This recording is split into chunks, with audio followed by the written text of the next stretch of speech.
Rise and shine. Rise and shine. Hasta mañana. No, that's tomorrow.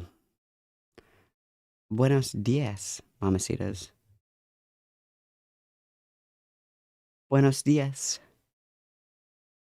Oh no, I didn't change my ears. I'm a whore. My holes are exposed. Oh no.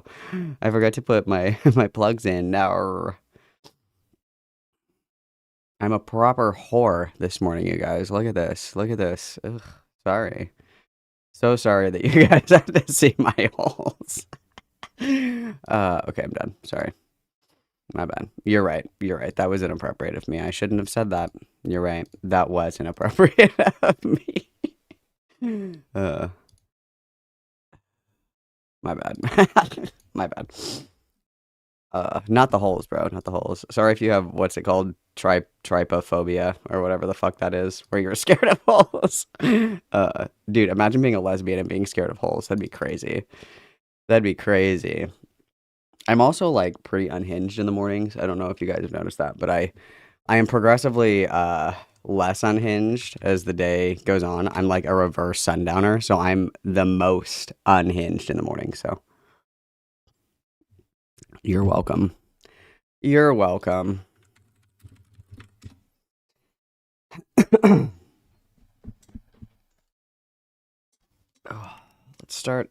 Let's start with a little musica.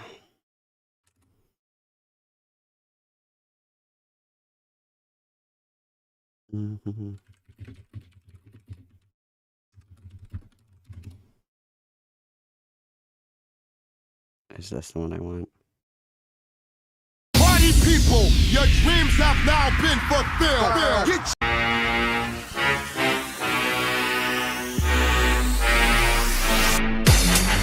Get your ass up. Get your ass up. Let's get the fuck out. Get the fuck out. Simon says, get the fuck out. Me this morning to all of you. Me this morning to all of you. And then let's see.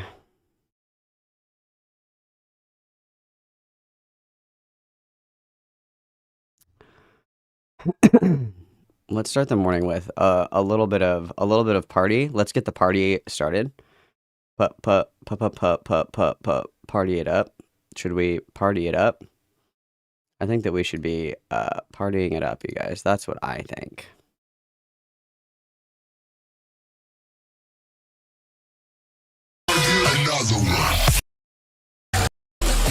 Because do you know what last night was, you guys? Last night was the first night of Lost Lands.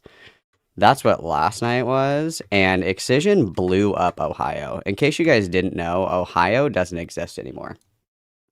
Ohio isn't even a state anymore. It was completely destroyed by Excision last night. So we're going to start with that for a little bit. Ancient forces awaken, resonating to the same frequency.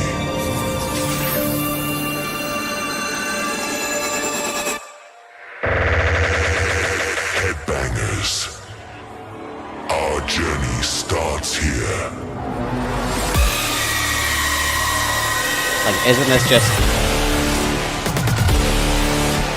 Like, you guys don't want to just, like, freak out right now? I want to freak out right now.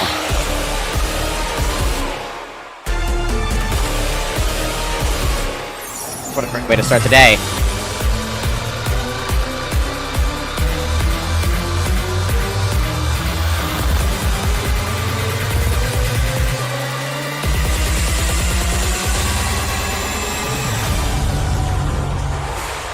Look at this stage! Look at the stage! Lost Lands. Like, look at how fucking sick this is, bro. Get ready for Excision.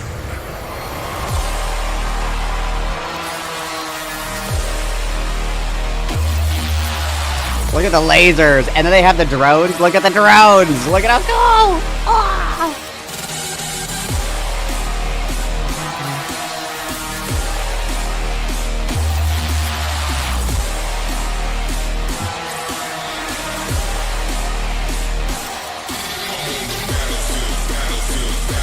I'm on the battlefield.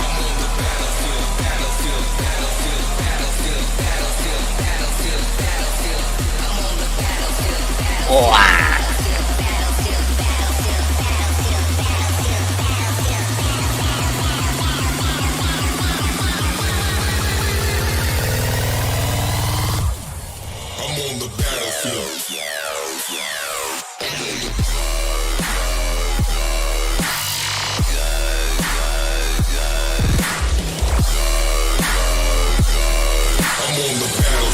It's so awesome. And then he does like little dinosaurs with the drones. Where's the? Let me see if I can find it. Because he does like the drones above the stage, and there's like a little dinosaur that he does. I don't know if I'm gonna be able to see it. It was maybe like right here, I want to say.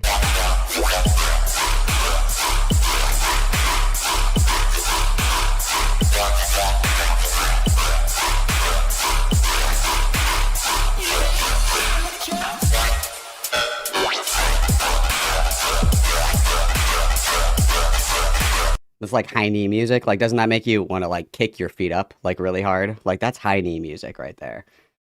That's what I consider high knees music. And then like look at these fucking lasers, bro. Like look at this shit. This shit is so sick. Look at this.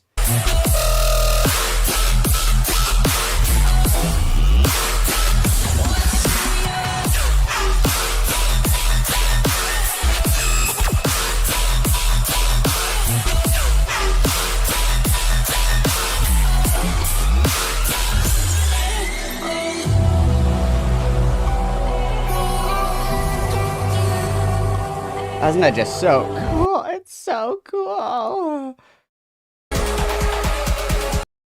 Where's my Lord of the Rings remix? Darkness took me. Dude, I'm so good. Perfect timing. I remembered exactly where this was in this set. This is my favorite song. Straight out of salt and time. Every day was a shock to the life age of the earth. But it was not the end. This is where this is where the oh my fucking god comes from. I have that somewhere in here. Hang on. Where's my where is this? Because that's where this comes from. When he played this song, I waited my entire life to see this song live. Where is it? It's in here. I saved it.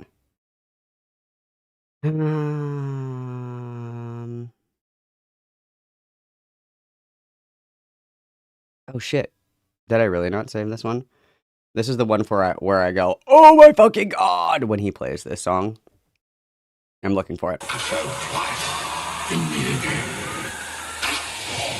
I've been sent back until my task. Oh, it's right here. Yeah, this is me. Because I love this song. This was me when he played this song live. Oh my fucking god. And in the darkness, fight.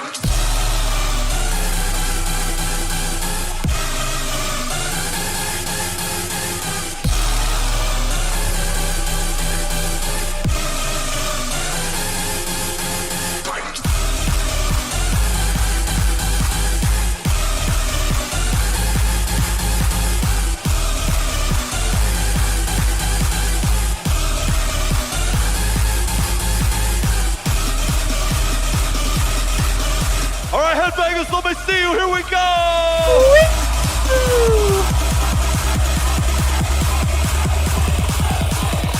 Back to the shadow.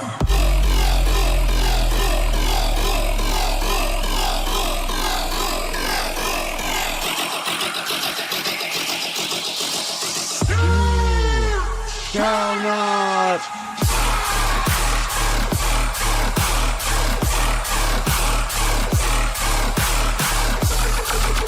It just brings me to life. That's exactly what I need in the mornings. This is what when you guys are like on your way to work. Do you know what I'm listening to on my way to work? This. Okay, it's like 8 a.m.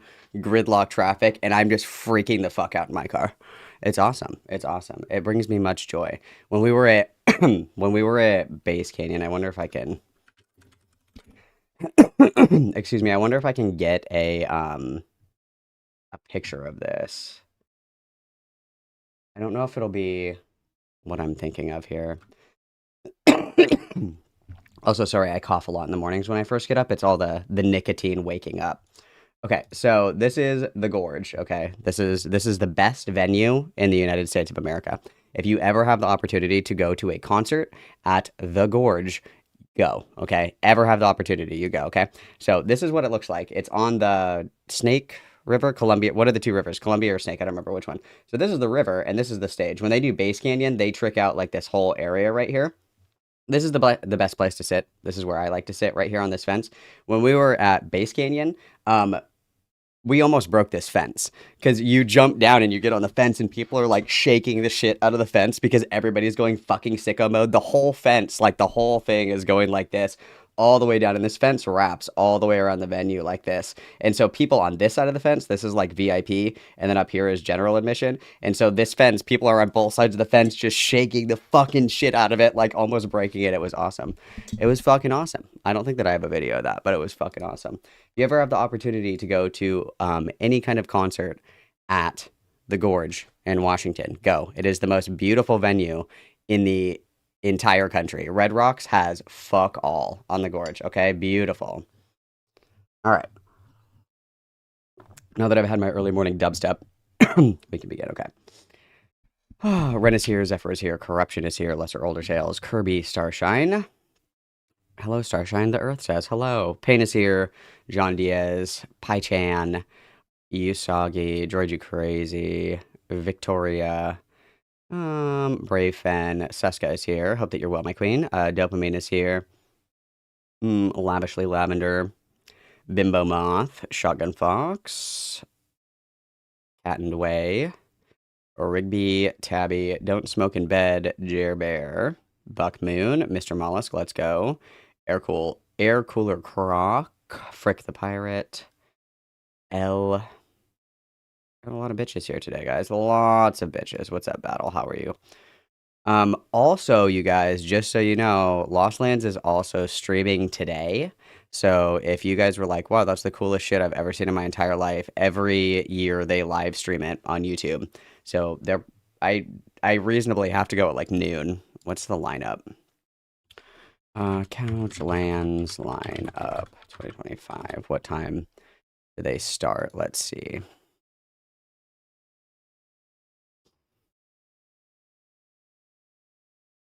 Today is what? Saturday? So Prosecute starts at 2:30 and it's East Coast times. So 2:30 is Prosecute. Here, I'll just put this over here so you guys, we can learn together. I'll teach you guys all about dubstep, okay? I'll teach you guys all about dubstep. Let's make this nice and large so you can read it.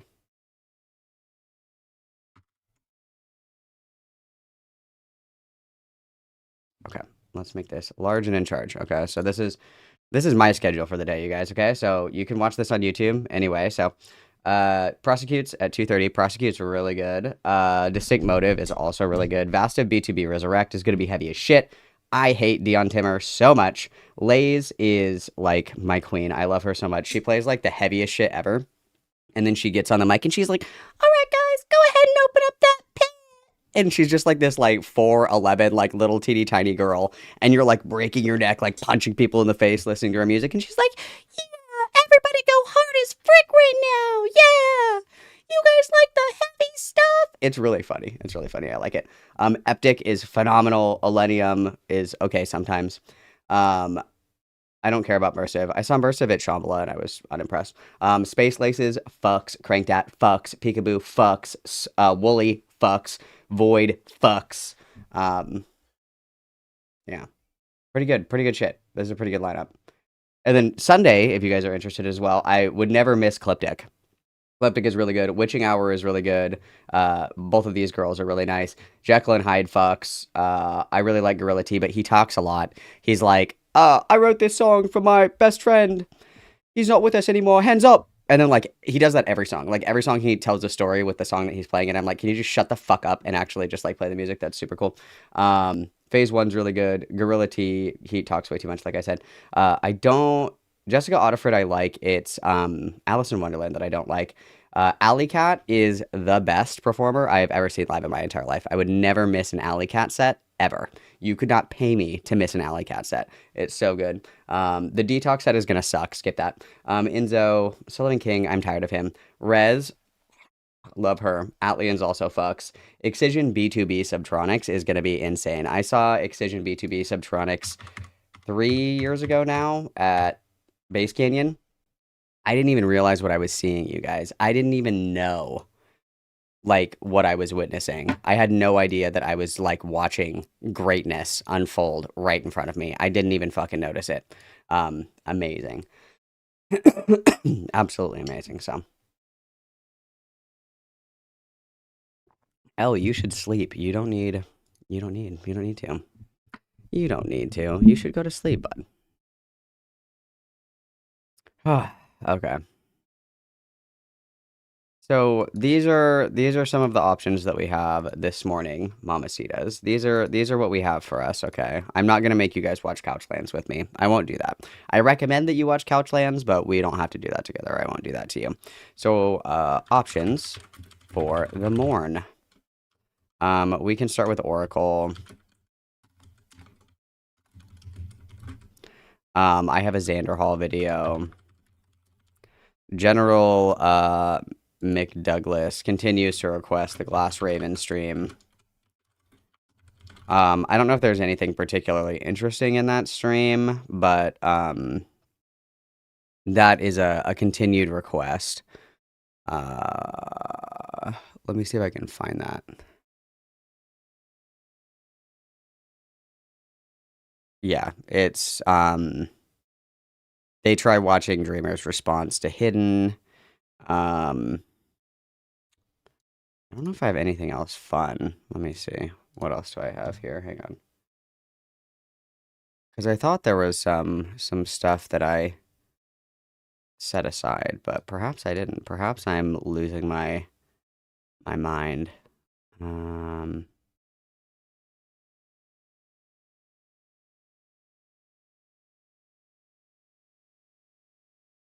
I think we'll start there. I think that's what.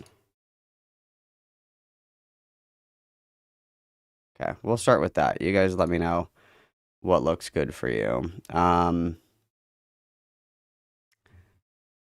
There was also something that I was gonna look up. I can't fucking remember. Sorry. I'm trying hard to think. I'm trying hard to rack my brain because there was something that I was gonna look at and I don't remember what it was. I can't remember. I can't remember. I cannot remember.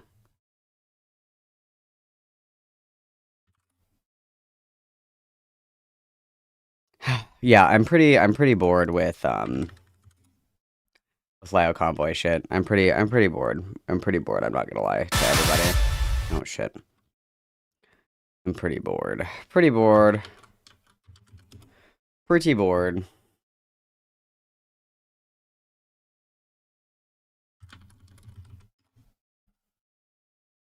Your punishment. Oh, fuck me. That's not what I wanted. I'm gonna crash out. Your punishment is death. Here comes.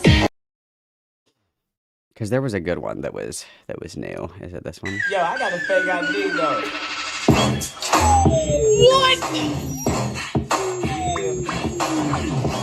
They're selling chocolate. I think it's this one. I think this is the one that I'm thinking of. These are good. These are good. You guys will like these. These are good. Chocolate? Yeah. What? What are they selling? Chocolate. What? Chocolate. I can't hear you. They're selling chocolate.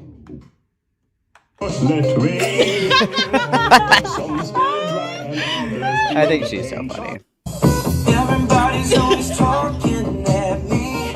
Everybody's trying to get in my head. I think Casanova is so funny. There's another one that I listen to a lot. What's her?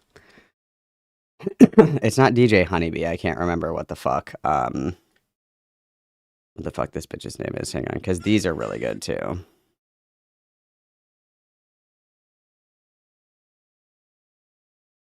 It's where did she go?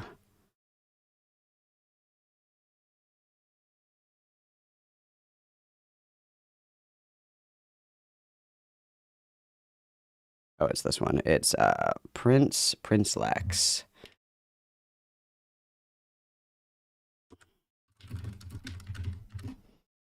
Let's see. Yeah, the Daddy's Little Meatball t-shirt makes me really happy as well. I agree with that. What's the one that I want here? This one. This is the good one. I should be over all the butterflies, but I'm into you. She lick me like a And lollipop. baby, even on the worst nights, I'm into you. She lick me like a lollipop. And I wonder how we got this far, 'cause I don't really need to wonder. I don't even like house music, but I got skinny people. Hate me. 1, 2, 3. what was that? This one that I liked? is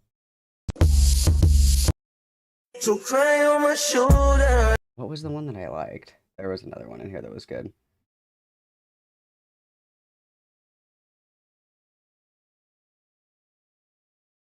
This was that one that was good. Get out right now. It's the end of you and me. It's too late now. I can't wait for you to be gone. 'Cause I know about her. And I wonder how I bought all the lies. You said that you would treat me right. She was just the way. I like this girl too. This is DJ Prince Lex. I like this one too. Really good. I really don't care for house music at all, but I like this girl stuff. I'm gonna copy the link and I'll put that in stream chat. This is gonna be DJ Prince Lex. The other one that's really good too is DJ Honeybee. DJ Honeybee.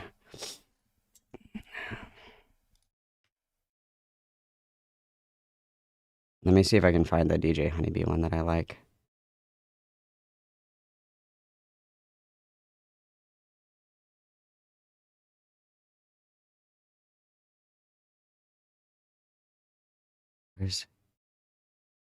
Where did it go? Is it this one? This one. This is the one that I really like. Oh, hang on. It's on 1.5 speed. Hey, haha, my bad. Hang on.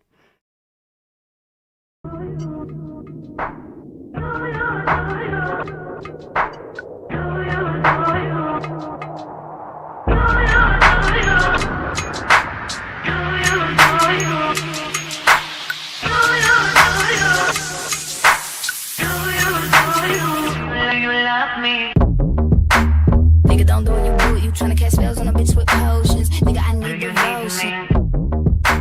Telling me this and that, to throw that shit for the birds I'm ghosting. If you don't dive in the pussy like dolphins, nigga, don't dive in the pussy like oceans. Swins look odd in the clear like oceans. Nigga, don't hop in the pussy, be open. Nigga, won't slide in the pussy like oceans. Honey, baby, that's my ego that you stroking. Nigga, don't laugh 'cause the pussy ain't joking. Nigga, don't splash when the pussy is joking. Hey, nigga, who don't play my game? That you better.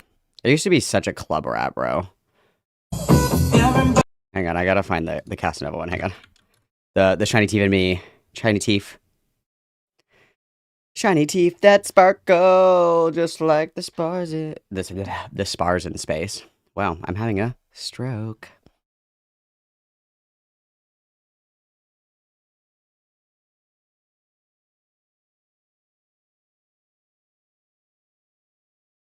I think it's this one. No. Yeah.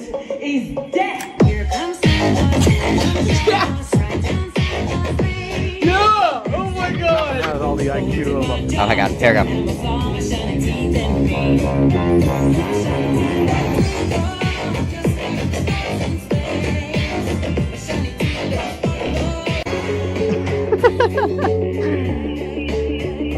The Shiny Teeth remix is amazing.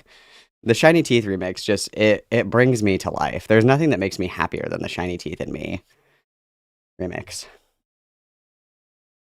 Also, I apologize greatly. Awa, thank you for the 2. You're ready for coffee and tea. Let's go, lesbians. Let's go. Everybody witness. Thank you for the 2. Sorry, Awa. We were in the middle of Shiny Teeth. I'm sorry. We had to listen to Shiny Teeth. Dude, I would do anything for dubstep. Like, I need to hear that again. Those bones in my jaw don't have a flaw. My shiny teeth and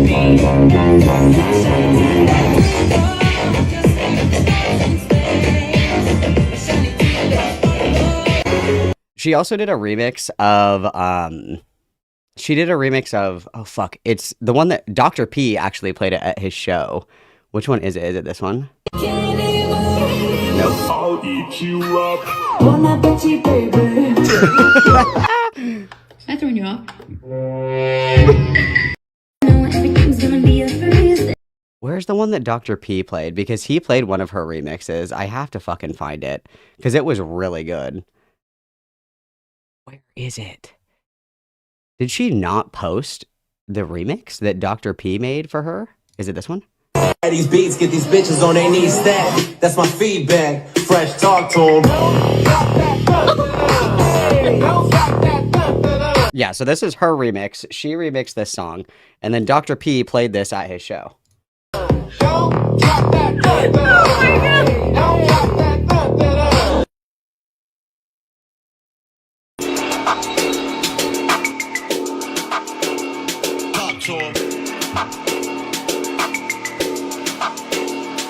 And if I'm the fucking outcast like Big Boy and Three Stack, I still block out the feedback. Talk to him. Like, it's so fun because I follow like so many fucking DJs on TikTok, and then it's really fun to hear their remixes get played at shows. The other one is DJ Kang, is the other one that, what is her TikTok username? She does a lot of really fucking heavy remixes, and Excision played one of her remixes last night. And I was like, that's so fun. That's so cool. Like, imagine being somebody who's just like making videos on TikTok, like hanging out, like doing mixes and shit like that. And fucking you're listening to your favorite like artist and they play your remix. That'd be so cool, dude. That'd be so cool. That'd be so cool. It was this one. Am I just not going to be able to find this? Hang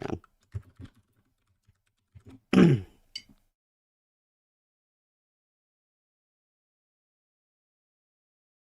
It's not Dingus. It's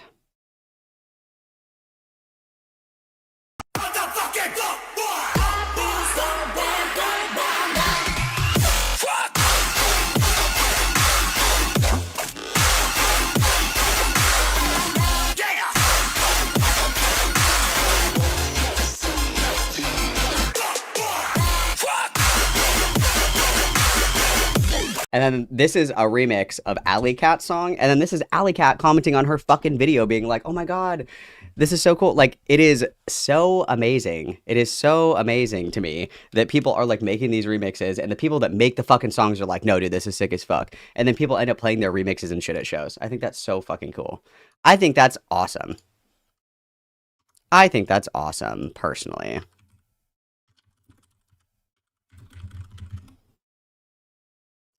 And then this guy, I think I've showed you guys this guy's music before. This dude is gonna blow the fuck up.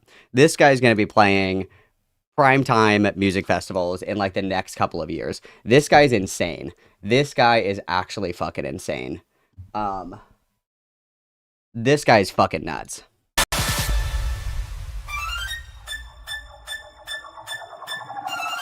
You need to shut the fuck up.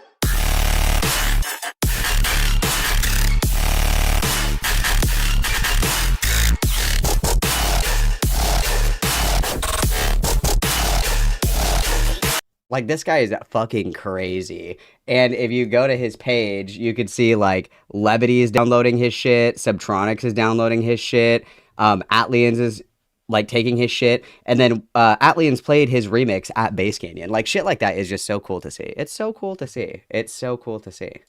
It's just so stunning and brave. It's just so stunning and brave. I'm such a big fan. It's so stunning and brave. Okay, let's see. Let's see if Xander Hall has done any more fun stuff lately. Okay, so Xander Hall is winning. The one that I want to watch... Well, there's two that I want to watch, you guys. There's two I want to watch. No, that's a lie. There's three. So let's do a quick other poll. I need to... Oh, Glass Raven is winning now? Oh my god.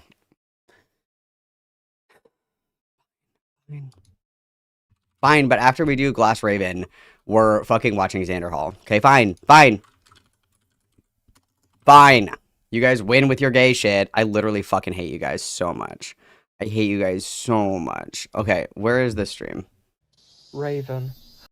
If you guys go into the Discord, if you go under music, I posted a master list of my entire playlist of dubstep songs. So if you guys want recommendations for dubstep and shit like that, I got you. I got you.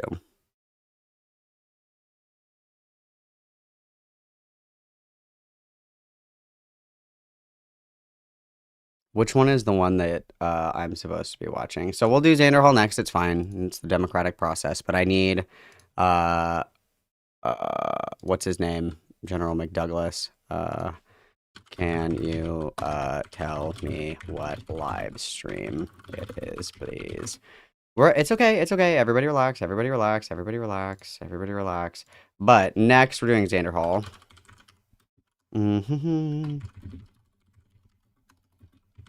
So when we're looking here at Xander Hall's content here, hang on.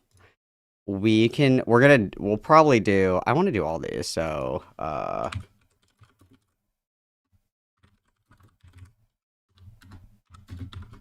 then this one is what, 20 minutes? Yeah.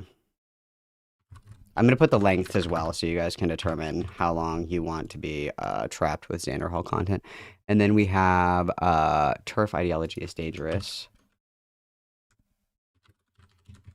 And that one is 15 minutes. And then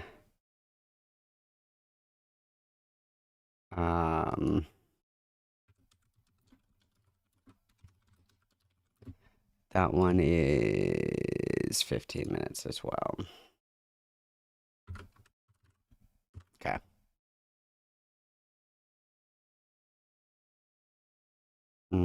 Hidden Heroin destroys at Bobby Hip. This one. Holy fuck! This is a 4-hour VOD. Holy fuck. Relevant timestamp where I should start? Question mark. What's up, Jaden? I hope that you're well, dude. I hope that you're well, dude. Guys, we're gonna make fun of Xander Hall. We're gonna make fun of Xander Hall. You just have to be patient, okay? Patience is a virtue. Okay, patience is a virtue. All right, everybody, just chill. We're gonna do that.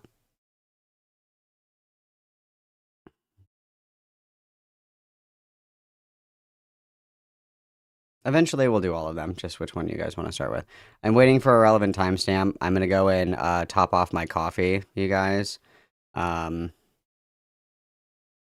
I'm gonna top off my coffee and go to the bathroom really quick. Hang on. I'm putting this on for you. I'll be back in 1 second. Let me put on your key jangling. Hang on.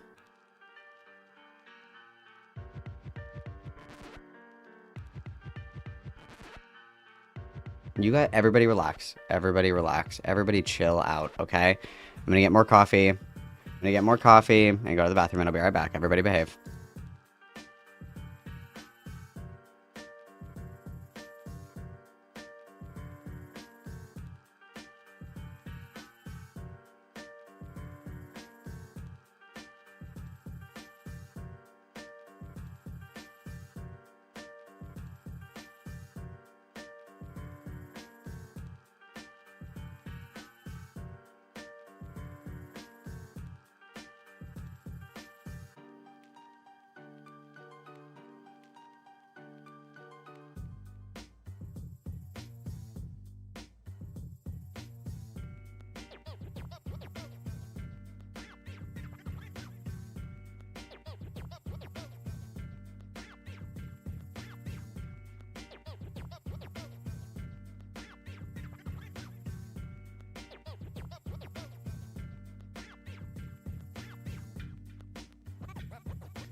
Okay, I plugged up my holes.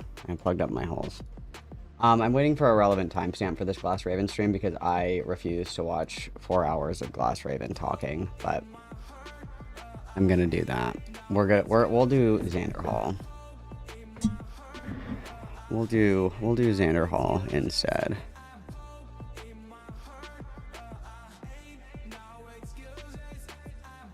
We'll do Xander Hall while we wait for a relevant timestamp.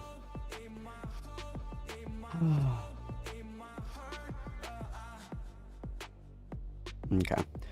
We want to do the turf ideology one first. Okay. We'll do that one first. We'll start with some slander hall, you guys. We'll start with some slander hall because I'm not gonna sit through a 4 hour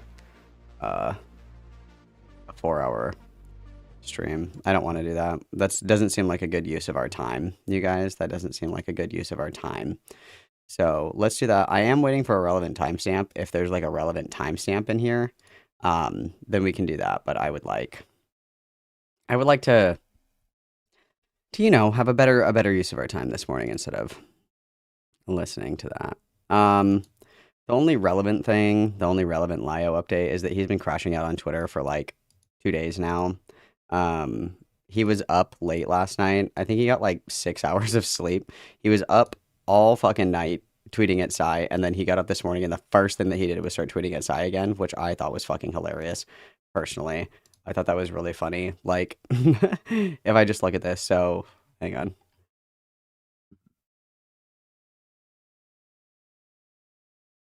Jesus Christ, he really be going. Okay, so this is last night. I just think this is really funny because he's like obviously about to get institutionalized. This is just really funny to me. So he was tweeting last night, 10 hours ago. So what is that? Like 3 a.m., right? He was up until like 2 a.m. arguing with Psy, and then 2 hours ago he got up and he immediately fucking started again. And he's been going and going and going and going and going and going and going and look at this. This is all from this morning. He's like in a manic episode right now. He's like in a manic episode. Look at this. This is all from this morning. This is crazy. This is unhinged. That's all from this morning. He literally woke up and was like, it's a Saturday. I could spend this beautiful, gorgeous gift of a day that God has given me with my wife. But instead, I'm going to sit on Twitter and argue with a lesbian. Spending more time with a lesbian than he's spending with his wife. This is a strong message. Spending more time with lesbians on the internet instead of with your wife. This is a strong message, guys. Whoa! This is a strong message! Sai is Lio's sleep paralysis demon. Dude, true. That's kind of what it seems like, isn't it? That's kind of what it seems like, is it not? Is it not? Is it not? That's so funny. Okay, so we're looking at Xander Hall here. We have, there's also Trans Terror. We could also do Trans Terror, you guys. But let's start with the turf ideology one. Let's start with this one. I also hate Xander Hall's intro. I think it's very gay. Oh no, I have my alert box muted. I'm so sorry. Miss Jasmine for the 5. Psy living rent-free in the mind of McDonald's most loyal, infrequent customer, LMAO. Thank you very much, Miss Jasmine for the 5. Everybody witness. I woke Arlette up. She was sleeping. I woke her up, my bad. So, she's awake now. She's awake now, guys. Okay. Let's do this. Let's speed this up. All right, let's see what our AIDS-ridden twink has to say. You know what we all really need? A complete... What is this, bro? Oh, dude, he finally met his goal to put on his onesie. Malcolm has all the IQ of a baked potato, so no, I don't think so. Leo woke up and decided to shit the bed. Oh, thank you very much, Bionic, for the 199. Arlette is now on the clock. Apologize, I let her sleep in this morning. Look, he finally met the quail onesie goal. He finally put on the onesie. How old is Xander Hall? How old is Xander Hall? Oh my god, he's only 26. Oh my god, a 26-year-old man has this onesie. That's so gay. Okay. And utter break for at least one segment today from anything that has anything whatsoever to do with Charlie Kirk's assassination. That's what we need right now. And sadly, this story won't be that much of an uplifting tale, to say the least, but at the very least, it's not about Charlie Kirk. We're getting a little bit of a breath of fresh air, one that I'm sure we all appreciate right now. And I think you guys are gonna like this topic I picked out for us, because I was sent an article by PrindleInstitute.org called "Is Radical Feminism Inherently Transphobic?" Oh boy. Malcolm has all the IQ of a baked potato, so no, I don't think so. You really gonna gloss beth at wet of Leo talking about dim crib. I did intentionally. Thank you. Oh wow, everybody with us.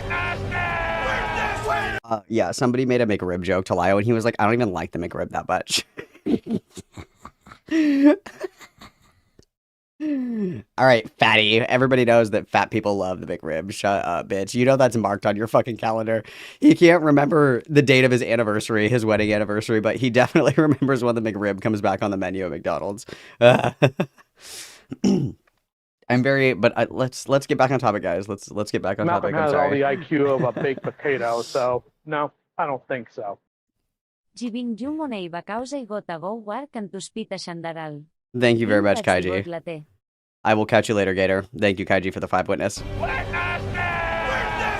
I'm really excited to watch our cis king, Xander Hall, educate us on radical feminism. Let's go. I really like this article already based on the title, assuming it ends up saying yes and concurs with that statement. It is an article from 2020 by Beatrice Harvey. And this article was sent to me, and someone told me I should read it, even though it's old, because apparently it's pretty well made. And, well, you got J.K. Rowling on the cover, which is pretty freaking good. That's a good Pretty example of a flippin' and a very awesome, good dude. prediction, because That's she would pretty get flippin' way worse awesome. after 2020. But I made this point before, and I think chatters saw this article makes that same point, and wanted to have me read it and give my thoughts on it. Trans exclusion. The 5 chatters. Let's go. Exclusionary radical feminists, usually just called TERFs for short, are the boogeymen, or more accurately, the boogie women, haunting leftist spaces. A succinct "so and so is a TERF" is more than enough to permanently mar an activist reputation on Twitter.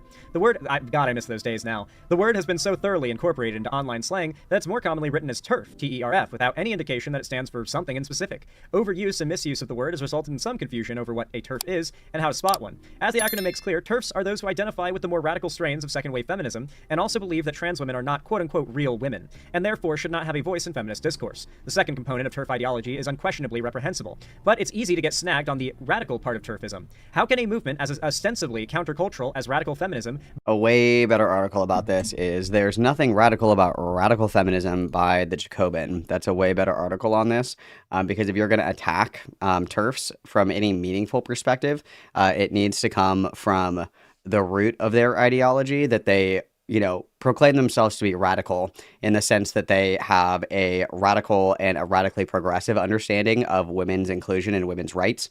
The Jacobin article is really good because it talks about how TERFs, more often than not, will fall in line with conservative rhetoric that, regresses women's rights.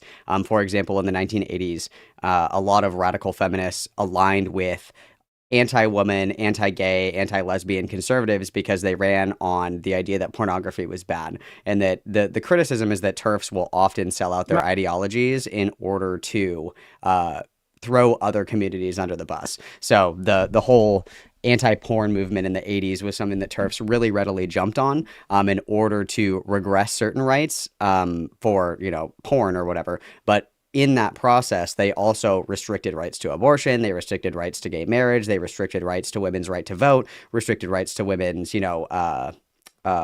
ability to open bank accounts, work, equal pay, all this other shit that they are not radical, they are contrarian in nature. Much better article, just so everybody knows. Also, thank you, Adrian, for the $1.99 African American straight tax BTW, very base. Thank you for paying me reparations. Everybody witness. Very true, Mr. Mollusk. When you're talking about serious topics, you have to wear the most ridiculous fucking outfit possible. Very true. Be the springboard for conservative bigotry? And is it possible to separate radical feminism from TERF ideology? TERFs are so troubling, in part because they cloak their transphobic rhetoric with progressive language. This confusion prompted Cambridge University's Women's Campaign, an organization that protects women on campus and provides resources on feminist topics, to circulate an article titled "How to Spot TERF Ideology." The article implied that TERF rhetoric isn't always blatantly transphobic and can be difficult to understand the implications of for the uninitiated. On a surface level, some tenets of TERFism even seem reasonable. One especially prevalent idea is self-based oppression, which means that cis women are discriminated against based on biological sex. This is a difficult point to argue with, but it has a few weaknesses. On the one hand, it assumes that all cis women experience all women experience and share a universal all cis women share a universal experience of womanhood regardless of race, class, or sexuality. Furthermore, TERFs make it clear that trans women are exempt from this discrimination.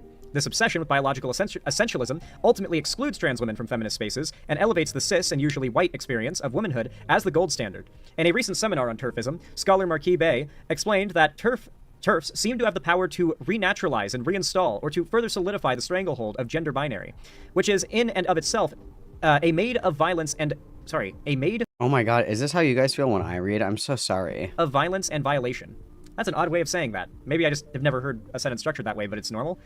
Bay is touching on the contradiction at the heart of TERF ideology. Feminism is supposed to break down socially constructed gender roles, including the idea that women are biologically different from men. But TERFs just reinforce. Well, and if Xander Hall was smart, he would understand that TERFs ascribe to biological essentialism, the idea that men are inherently violent by virtue of being men, and women are inherently, like, physically inferior to men. So the argument is that men and women need to be categorized differently in society and separated in society, and that women-only spaces are very, very, very important because females are biologically physically inferior to males, and males, by virtue of being male, are inherently aggressive, violent, and predate upon women. A long, long time ago, back when I used to do all my trans debates and shit like that, there was somebody that I had on that was a TERF, and I was arguing with her, and she told me that you can observe this phenomenon of females being afraid of males in literally every species. And I said, that's interesting. Do you, like, tell me more about this? And she told me that you can even observe this in flowers and, like, botanical biology and shit like that. That there are certain flowers that are, quote-unquote, fearful of male flowers.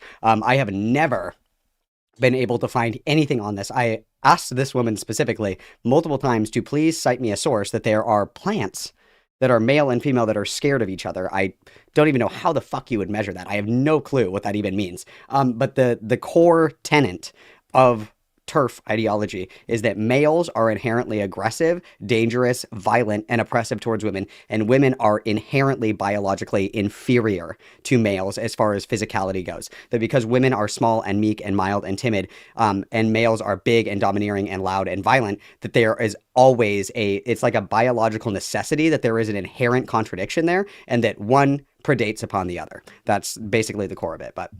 Force the binary. Biological essentialism also forms an ideological bridge between TERFs and the far right, who also bolster their arguments with biology, quote-unquote. Both movements are also deeply reactionary. As Bay says, TERFs long for the purported golden years of feminist activism, which contrast with the supposed too-farness of contemporary radical trans insurrectionary thinking and activism, quote-unquote. Gotta say, I am loving this article so far. I've said this before in the past that it's really odd how much the right seems to get along with TERFs, or I should say, when it comes to their activists, of course the right gets along well with TERFs, but their members, right? The average chud should not like or get along with TERFs, because at the end of the day, what fundamentally motivates the TERFs transphobia... Well, it's not confusing at all. It's a common interest at the behest of yourself. It's the reason why tokens, like token minorities will often fall in line with ideologies that don't benefit them at all, but they slight a demographic that they don't like. This is why, you know, people like Just Pearly Things exist, Candace Owens, Blair White, Bucket, like, that's the purpose of it. And there is a long history of radical feminism falling in line with this. Like, this is a very observed phenomenon that in order to get one up on a certain issue that radical feminists don't like, they will often fall in line with conservative ideologies that slight biological women. I'm going to find this Jacobin article really quick and give it to you guys because it's really good. There's nothing radical about radical feminism, Jacobin. It's this one.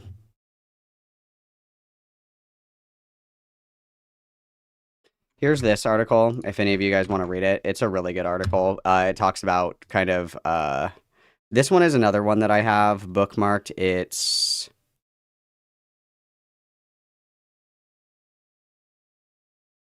think it's this one. Both of these are really good. This is the one that I'm thinking of. Sorry, I gave you guys the wrong one. This is the one that, I was talking about. Like, this is like a well-observed phenomenon. There's even, I gotta see if I think I still have it bookmarked. I had it on my phone. I don't ever put shit like on my desktop because I'm usually reading shit on my phone. This one as well is another good one. This is from Marxist.org because a lot of the thing is that a lot of radical feminists will fall back. I'm gonna get on my phone and put this in YouTube chat. A lot of radical feminists like fall on the ideology of like really early radical feminist thought, like Rosa Luxemburg, Simone de Beauvoir. Simone de Beauvoir is like their favorite, and then some also really enjoy Andrea Dworkin. I would not consider her a leftist quote unquote philosopher by any stretch of the imagination, but she this article is a really, really, really, really, really old article, and it talks a lot about second wave feminism and how it doesn't fall in line with leftist ideology at all. Because basically, when you think about leftist ideology, and we've talked about this before, when we're thinking about socialism, communism, anarchism, any of these like really far left leaning ideologies, a core principle of that is going to be class reductionism, right? That all of these monikers of like your identity don't actually matter. The only thing that matters is if you are, bourgeois or if you are proletariat. This is the distinction. There's the owners and the rulers, and there's the workers and, the renters. It's this distinction. And so when you get deep into leftist theory, you have really interesting criticisms of power structures and how those function under, leftist ideology and how that fits into capitalism. So Simone de Beauvoir wrote a really good book. It's called The Second Sex. It's like this big. Have fun reading that. It sucks. Basically, what she's talking about is the idea that man is default. Woman is other. So like it's the second sex, right? That male is here, female is a subjugated class underneath maleness. And that's something that radical feminists really latch onto, is the idea that women, by virtue of being women, are a subjugated class. And it is a very interesting, there's only a couple of like really, really prolific feminist thinkers in Marxism because it's a very niche subsection of Marxist ideology. But Simone de Beauvoir and Rosa Luxemburg later in life it's called the feminist question. And the feminist question in like Marxist philosophy is talking a lot about like how women are subjugated and how that fits into capitalism.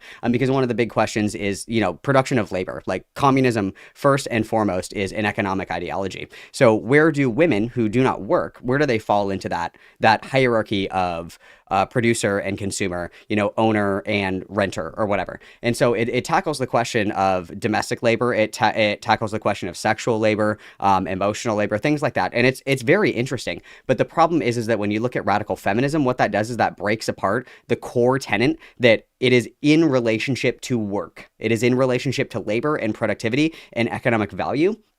And they make a purely social critique. And that's where radical feminists diverge very strongly from leftist, Marxist, socialist thought. They really, really, really diverge from that. And so contemporary radical feminists are in a completely different universe. And you started seeing this as early as like the 1970s, 1980s, where it didn't become a radical leftist ideology. It became a radical female ideology. And there are, benefits and there are things to look at in second wave feminism that were productive, that were valid critiques, that were good things to work on. But the problem is framing it as a radical ideology, one, is not true. And then framing it within this subsection of leftist theory, it is not.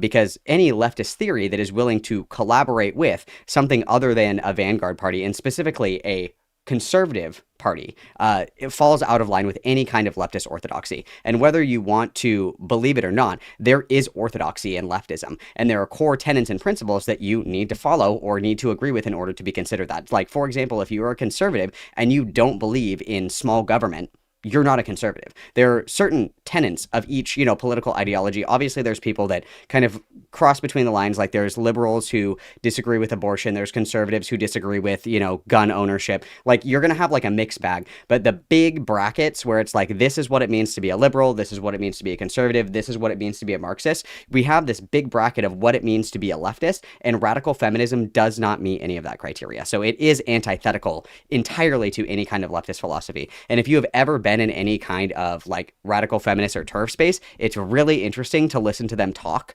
about like leftist shit, because they have no fucking idea what they're talking about. One of the people that I long ago, I used to talk to these people all the time because I found it incredibly interesting. Somebody told me that they considered Valerie Solanos one of the prolific radical feminist thinkers. Valerie Solanos, who wrote the Scum Manifesto as a joke, that was the prolific thought, the prolific leftist feminist thought. Because I asked specifically, I was like, what are these radical feminist thinkers that you guys really like? It was overwhelmingly Valerie Solanos and Andrea Dworkin, both of who are complete laughingstocks in the field of leftist theory, never mind feminist thought. Very interesting. Phobia is a hatred of men and a biological essentialism that is essentially sexist towards men, like completely separate from the hate factor as well. What?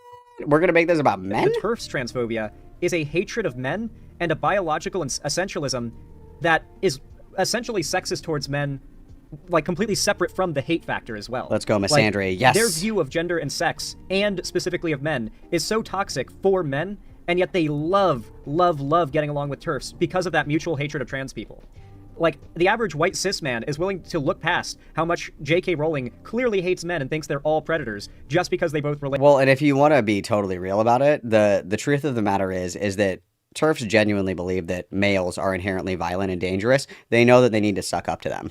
Because one of the big questions that's always asked as well is, like, we need men to protect us from other men. No. So that you have to pick and choose your allies strategically, right? Late on hating trans people. I scream this into the void. I sometimes feel like I'm screaming into the void myself.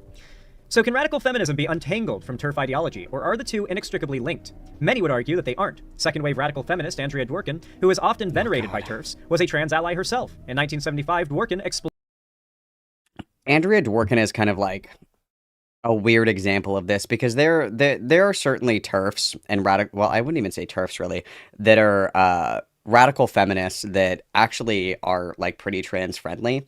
One of them is Rachel McKinnon, off the top of my head. Andrea Dworkin wrote a lot. I think she had schizophrenia, truthfully. If we could go back in time, she would probably be diagnosed with schizophrenia.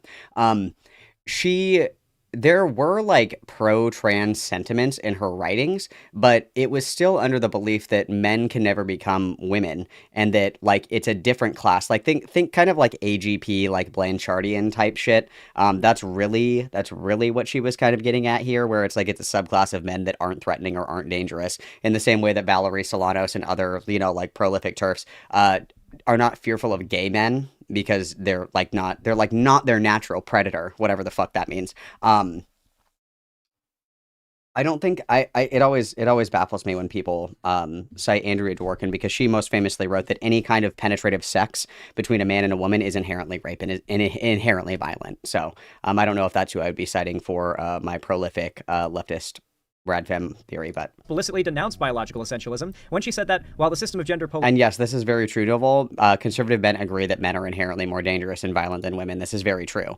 A lot of conservatives like buy into anti-trans rhetoric because they believe that men are violent and need to be kept away from women. That's something that they agree on, certainly. Polarity is real. It is not true. It is not true that there are two sexes, which are discrete and opposite, which are polar, which unite naturally and self-evidently into a harmonious whole. It is not true that the male embodies both positive and neutral human qualities and the potentialities in contrast to the female. This indicates that radical feminism isn't a monolith. People who use the label can be TERFs, or they can reject transphobia entirely. Anyone can label themselves a radical feminist, so long as they take issue with mainstream liberal feminism and center their politics on gender discrimination. There are many feminisms, not just one. And that is a core thing you've got to remember. For all the, I'm sure there's one or two people watching my video right now that are, questioning conservatives, let's call it. They're right-wing, they're chuds, they lean a little bit on the right side, and maybe they don't exactly think happy thoughts when they hear the word feminism. Maybe they associate feminism with, ironically, man-hate. Fair enough. It's important to remember that, for the most part, the man-hating feminists are the ones that we, the left, are actively engaging in, I guess you could call it hostile discourse with, J.K. Rowling thinks all men are potential predators, like a ticking time bomb of rape or sexual assault. If you're a man who knows that that is not you, that is not a thing you would ever do, if you're the kind of guy who actively makes room on the sidewalk when a woman is passing because you're worried. Xander Hall is one of the good ones, you guys. Xander Hall sees a woman walking down the street at night, and she's kind of like, oh my god, here comes a man, and he's like, I love Hillary Clinton. I think abortion should be legal. He has a big sign that says not a rapist as he walks around. He wrote it on a piece of cardboard and hangs it around his neck. When he walks around, it says not a rapist and then hashtag one of the good ones, and he wears that around. And those are the men that you got to be careful about. Okay, those are the men that you have to be wary of. The guy who's like, I would certainly never rape you. Those are the guys that you need to be scared of. Okay, because you shouldn't have to start a conversation with, hi, my name's Xander Hall and I don't rape. We shouldn't be doing that. Those are the ones that you need to watch out for. Worried about her thinking he's got rape on the mind, that's an indication that we need to be careful. Getting uncomfortable. J.K. Rowling and TERFs believe that you are a victimizer, that you are a predator. And that can't feel good. I know it doesn't feel good for most men because that's the feeling that drives many of them just to oppose feminism outright. Oddly enough, though, when they reach the end of the radicalization onion, the center, if you will, most of them end up allying with TERFs, despite, in many cases, their journey into far-right radicalism starting with feeling ostracized by radical feminism, supposedly taking over society and making it harder and harder to be a man these days. And finally... What do you guys think this is? Any thoughts on what this is on the ground right here? Any thoughts? I don't know what this is. This is new. It doesn't look like a heater. I don't know what this is. Does anybody know? Anybody know? Any guesses on what this thing on the floor right here is? Looks like there's like something on top right here. Maybe like it looks like maybe like something that you screw something into, like maybe a light. I don't know. Anybody know? Anybody know what this could be? TERFs claim to speak for all feminists whenever they make headlines, just like this year, when J.K. Rowling was outed as a TERF when she refused to renounce Why would the fan be on the floor? That doesn't make any sense. her transphobic brand of feminism.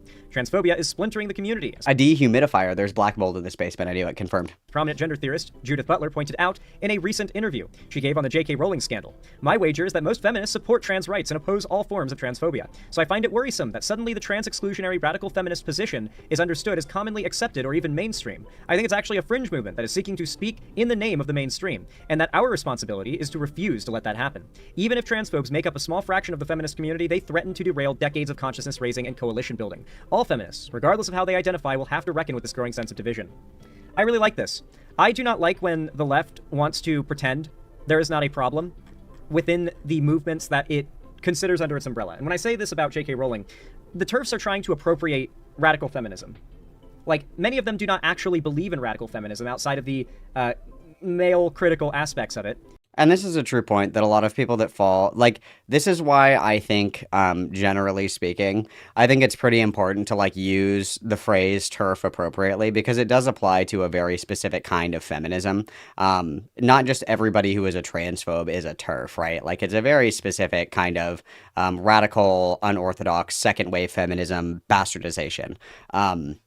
Because this is true, that not every run-of-the-mill transphobe is a TERF. This is a fair point. A lot of them are in many ways kind of chauvinistic, low-key. A lot of them defer to men, powerful men that they... Oh, great point, you guys. It could be a projector. If I was going to do that, I wouldn't have it in frame. So, for example, as you can see behind me, this wall is illuminated. Where is the light that's illuminating the wall? It's out of frame because I don't live in a fucking pigsty. Well, I mean, I guess it couldn't even be a pigsty. There's nothing in the fucking room. I don't live in an empty room. I don't live in an empty room, okay? God, can anybody do interior decor, please? Respect more than any woman on a lot of issues, and it's ironic how lacking in genuine feminism they are. But at the end of the day, it's just this idea that any man could be a predator or is a potential predator, and thus cannot be accepted in women's spaces, quote unquote, is a toxic idea, a deunifying idea, that frankly, if feminism is going to continue to make the world better for men and women, men are going to have to be invited to the party, okay? Sorry. It's just, that's how it is. You gotta, it's how it is. And yeah, make no mistake, by the way. I also like how he doesn't have a light either for his face. It's just the monitor light. It's so funny. May be called feminism. Why did he buy this little over projector when he doesn't have a light for his face? But most of the work that feminist activists have achieved have benefited women and men just as much. Men do not benefit from the patriarchy. I mean, there's aspects of it where we do. The double standard. Men don't benefit from the patriarchy? Are you smoking crack right now? Xander, maybe you don't benefit from the patriarchy because you've never had a job.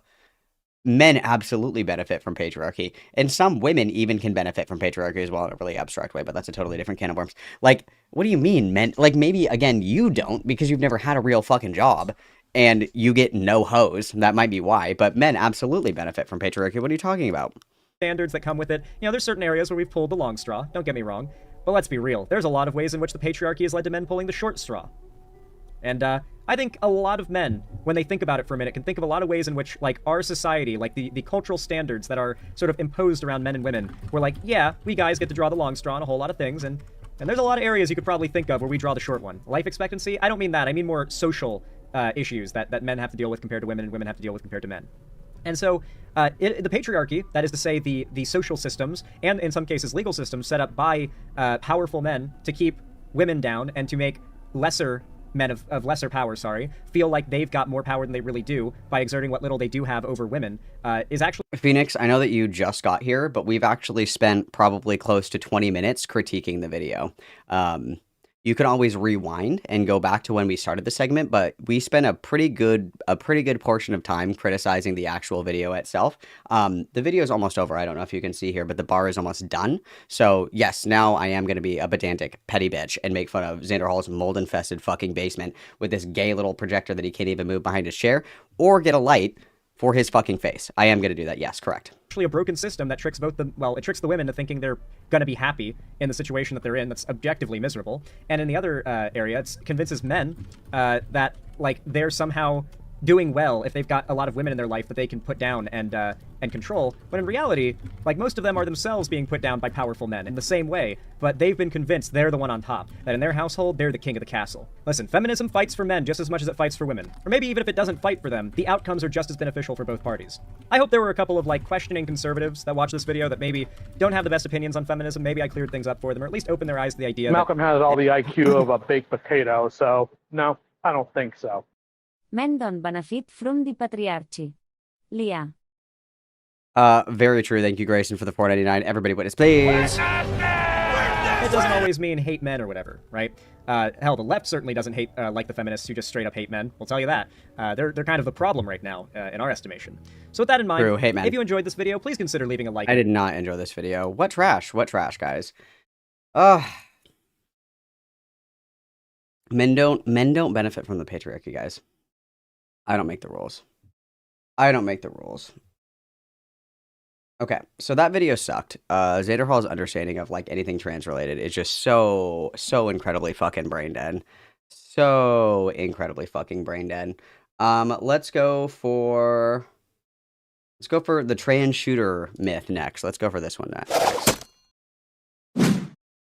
I've been sent a video by a channel called Edgier Than Thou. Good name, I gotta admit. I think we watched one video from this channel in the past, and I think I remember it being pretty good, but I could be making that up. That could be some false memory in my mind. But the video's called That Stupid Anti-Trans Graph is even worse than I thought. I believe this is in reference to the, likelihood of a trans person committing any form of violent crime. We've gone over this in the past, but if you dig into the data, of which we have on stream so many times that at this point I just encourage you guys to fact check me if you think I'm wrong, and, tell me I'm wrong and call me on my bullshit if I am. I'm not, so good luck. But that said, though, trans people are not in any way likely to commit violent crimes, particularly trans women, the number one most focused on demographic for Bad start, because trans women are actually disproportionately incarcerated, usually for non-violent crimes, but this is like a bad foot to start on. Malcolm has all the IQ of a baked potato, so no, I don't think so. Assume on suggested chance backdrop to R barra obliqua mala livings passa. Oh my god, very true. Everybody witness.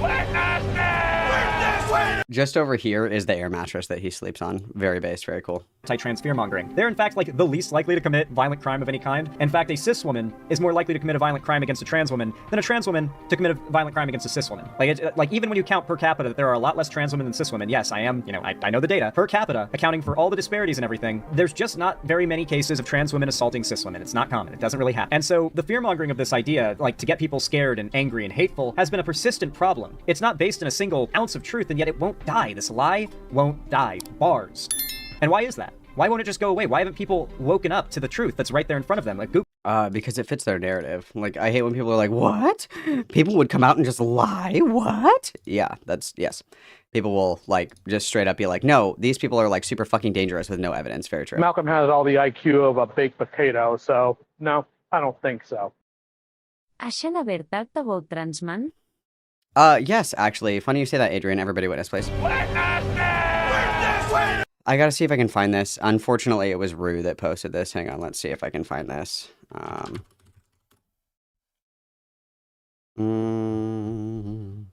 gotta see if I can find it. It was Ruin that posted this, and there was a time there where he was actually saying some crazy shit about trans guys. I gotta see if I can find it. Malcolm has all the IQ of a baked potato, so no, I don't think so. Ja yet and Ju anti-jet flashbacks to Zuyet and Ju. Very true. Everybody witness. Thank you very much, Bilotic, for the $4.99. Alright, hang on, because I have two really important things to show everybody. Let's do this really quick. Okay, so this is the clip that I'm thinking of where he talks about trans guys. I wonder if it'll actually populate the correct timestamp, but we'll have to wait and see. We will have to wait and see. Sorry, my internet is just fucking me.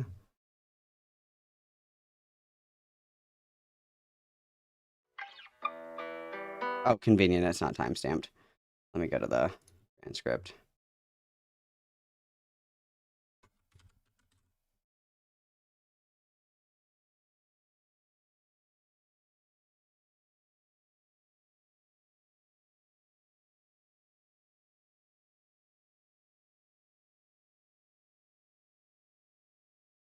Dead air, dead air, dead air, dead air, dead air. Dead air.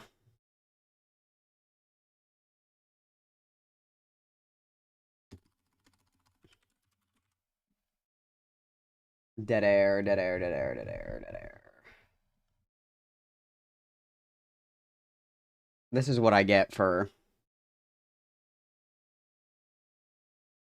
following a Ruin link.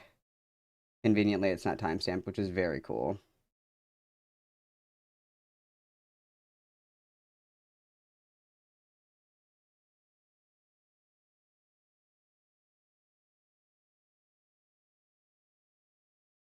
Malcolm has all the IQ of a baked potato, so no, I don't think so. Beanstacks. Oh, thank you very much for the witness talks, everybody. Witness, please.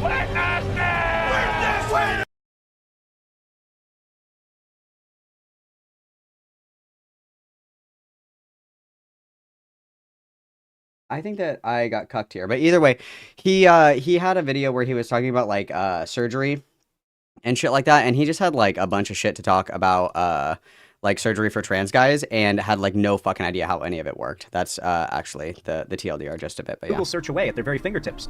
It's a convenient lie. It's a comfortable lie, and it's a common sense lie. How often do you hear the right talk about common sense like it's pure gold? They talk about it, and it's become very quickly, it's turned into a buzzword that means honestly nothing, but it really does mean something when you think about it. Common sense. It's your first instinct. It's following your gut. It's assuming that the knowledge you have to pull from already can be used to guide you to a relatively accurate conclusion on any new issue you come across. And the older you get, in most cases, people seem to get more confident that their common sense can get them through most issues. And the more confident you get that your common sense is enough, the less likely you are to actively keep up with world events, with the news, to fact-check common phrases and talking points you're hearing bouncing around, rather than just absorbing them and repeating them, assuming they're true because they've been vetted by the crowd repeating them and not figuring out on their own that it's nonsense. And it's truly this like anti-intellectual, convenient lie politics that we're in right now, where they're just making up a narrative and choosing to believe it because otherwise they have to admit that trans people aren't that scary. Anyway, I'm curious to see if this video is good at breaking down all these thoughts I have, and, you know, being a live format content creator, I'm not the best at explaining my feelings and my thoughts all that well in real time and getting every thought across, every idea I wanted to get across, every argument I wanted to make, because I don't have a script. I've got to do it all in my head, improv. This video will hopefully lay out a lot of these ideas and thoughts that I have on this issue in a much more organized way, because it does seem to be a prepared video as opposed to my live stream segments. So let's give it a watch, shall we? The link to the original video will be down below in the description when this goes out on YouTube. The link to the original video will be down below, guys. Consider leaving a like and a comment in this video if you haven't already. Seriously, the algorithm is cruel and brutal. It really means a lot. In fact, comment down below if you made it this far. Who up Xandering their hall? Let's just stick a tradition with this one. Dude, everybody's up late Xandering their hall. I want to fucking kill myself. Oh my god. You guys, are you Xandering your hall right now? Anyway, let's hop right to it. We're doing a sequel. Oh my god, it's Cormit. Popular demand. Hey there, folks. I am going to admit to you that I have a little bit of egg on my face right now. So last week I posted Egg? a video debunking the outright ridiculous Republican lie that trans people make up a disproportionate rate of violent shooters in the United States. Now to clarify, that portion... Well, to be clear, trans people don't make up a disproportionate amount of any violent crime in the United States. Like, I mean, if your, like, stereotype of a trans person is that, you know, the bark is louder than their bite, then that would be a statistically sound claim. Portion of the video is 100% correct. In fact, the majority of my video is 100% correct. But I made the claim that nobody could find a source for these graphs which were used to justify that ridiculous Republican lie. You know what this reminds me of? I'm so unk, bro. Is this, like, cringe and unk to even call back to? I remember back in 2016 and 2017, JonTron... And this is just really interesting. This is very obviously untrue. Mass shooting rates by demographic from 2015 to 2025, instances with 4 or more fatalities as expressed in rates per million population. Let's be like super, super clear here. Quote unquote mass shootings. When people hear that phrase, they think of like a school shooting. They think of like Uvalde. They think of the Las Vegas shooting. They think of Sandy Hook. They think of Columbine. They think of these things. There are probably like 20 plus mass shootings that happen every single day. That don't get reported on because it's not at like a school or a library or at a concert or whatever. This can refer to like a drive-by shooting, which are very common, as long as 4 or more people are killed or injured. That's the way that the FBI measures it. And we know certainly that if there are 20 plus of these happening a day, it is like statistically impossible for most of these to be done by trans or non-binary people. And then this is mass shooting by demographics again. You're telling me that like this is just impossible. So like even if I go like right now, if I go mass shootings statistic 2024. So the 2024 active shooter incidents decreased by 50% in 2024. Designated 24 shootings as active shooter incidents. No, I want mass shootings, because a mass shooter is it's 4 or more people get hurt. So, defines mass shooting as an incident where 4 or more people, excluding the perpetrator, are shot in one location at roughly the same time. So, this is how the FBI tracks this. So, December 31st in Mississippi, a man was killed and 5 others were injured in a shooting attack in Mississippi. December 31st in Oakland, a group of people were fired at Jack London Square, killing a man and wounding others. December 30th in New York, 3 teenagers and an adult were shot on the north side. December 30th, New York, 6 people were shot in the Bronx. December 28th, California, several teenagers, including a girl who died, were shot at a party. December 28th, West Virginia, 2 people were killed and 2 others were injured in a shooting at a house. December 28th, in Louisiana, 7 people were wounded outside of a sports bar. 3 women were shot. The 27th of December in Charleston, South Carolina, a man entered a home of his estranged wife, armed with a rifle, and shot and killed her and 2 other people. December 26th in Georgia, a man was killed and 6 others were injured in a shooting known to a severe alcohol illegality. December 25th in Florida, 4 people were shot at home during the evening hours. December 25th in Indiana, a holiday gathering shootout broke out and it left 5 people injured and 1 person dead. December 24th in Maryland, a juvenile was killed and 3 others, including a suspect, were injured in a shooting which stemmed from a domestic related incident.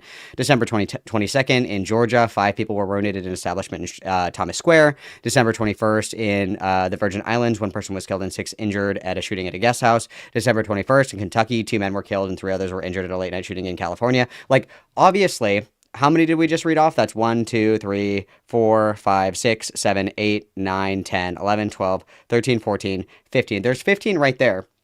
These are considered quote unquote mass shootings because 4 or more people are injured or killed in one location in a roughly similar period of time.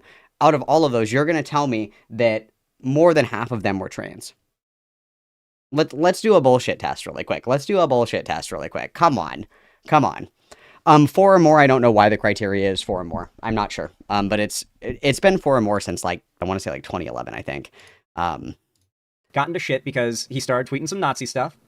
Destiny debated him. It was iconic. We all know this story. I'm not going to repeat it. But the part of it that I will repeat is that JonTron and Destiny's entire debate spurned from him posting a graph, a very official-looking piece of data claiming that rich black people commit more crime than poor white people.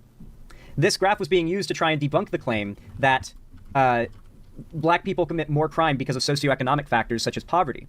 And their claim is like, no, it's not poverty. Look at this data. It has to be wink, wink, nudge, nudge, tap on side of nose, something else. Of course, hinting at the idea that, because he's a white nationalist and a Nazi, he believes that violence is inherent to black people, a very common white supremacist conspiracy and belief. I don't hear it as much these days, but I'm sure once black people are the main target of their ire again, they'll be repeating it a lot. And so now, trans people being their main focus, now they're producing the same fake data, which, mind you, if you're wondering, it's not true. Rich black people do not commit more crime than poor white people. In fact, the data points that they pulled from claim to come from the Bureau of Justice Statistics, a bureau that never gathered data on crime based on race. They never collected that data. They couldn't have possibly. What is he saying? So now, trans people being their main focus, now they're producing the same fake data, which, mind you, if you're wondering, it's not true. Rich black people do not commit more crime than poor white people. In fact, the data points that they pulled from claim to come from the Bureau of Justice Statistics, a bureau that never gathered data on crime based on race. they didn't collect data based on class. FBI Bureau of...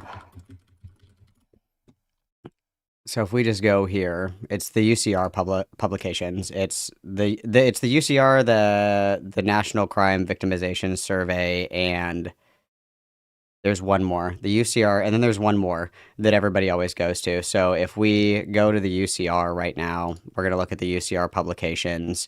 This is the Crime Data Explorer from the UCR, which is, the federal government, the federal government's website that collects data on crime.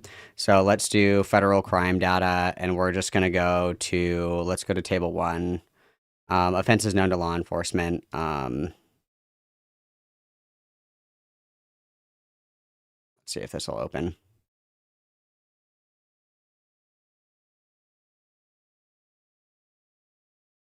No, that's not the table that I want. I want... Let's do violent crime. Let's just do murder. That's the first one here. Let's browse by offense. And then we're gonna do table 1. Murder, violent crime, aggravated assault. What's the one that I'm looking for here?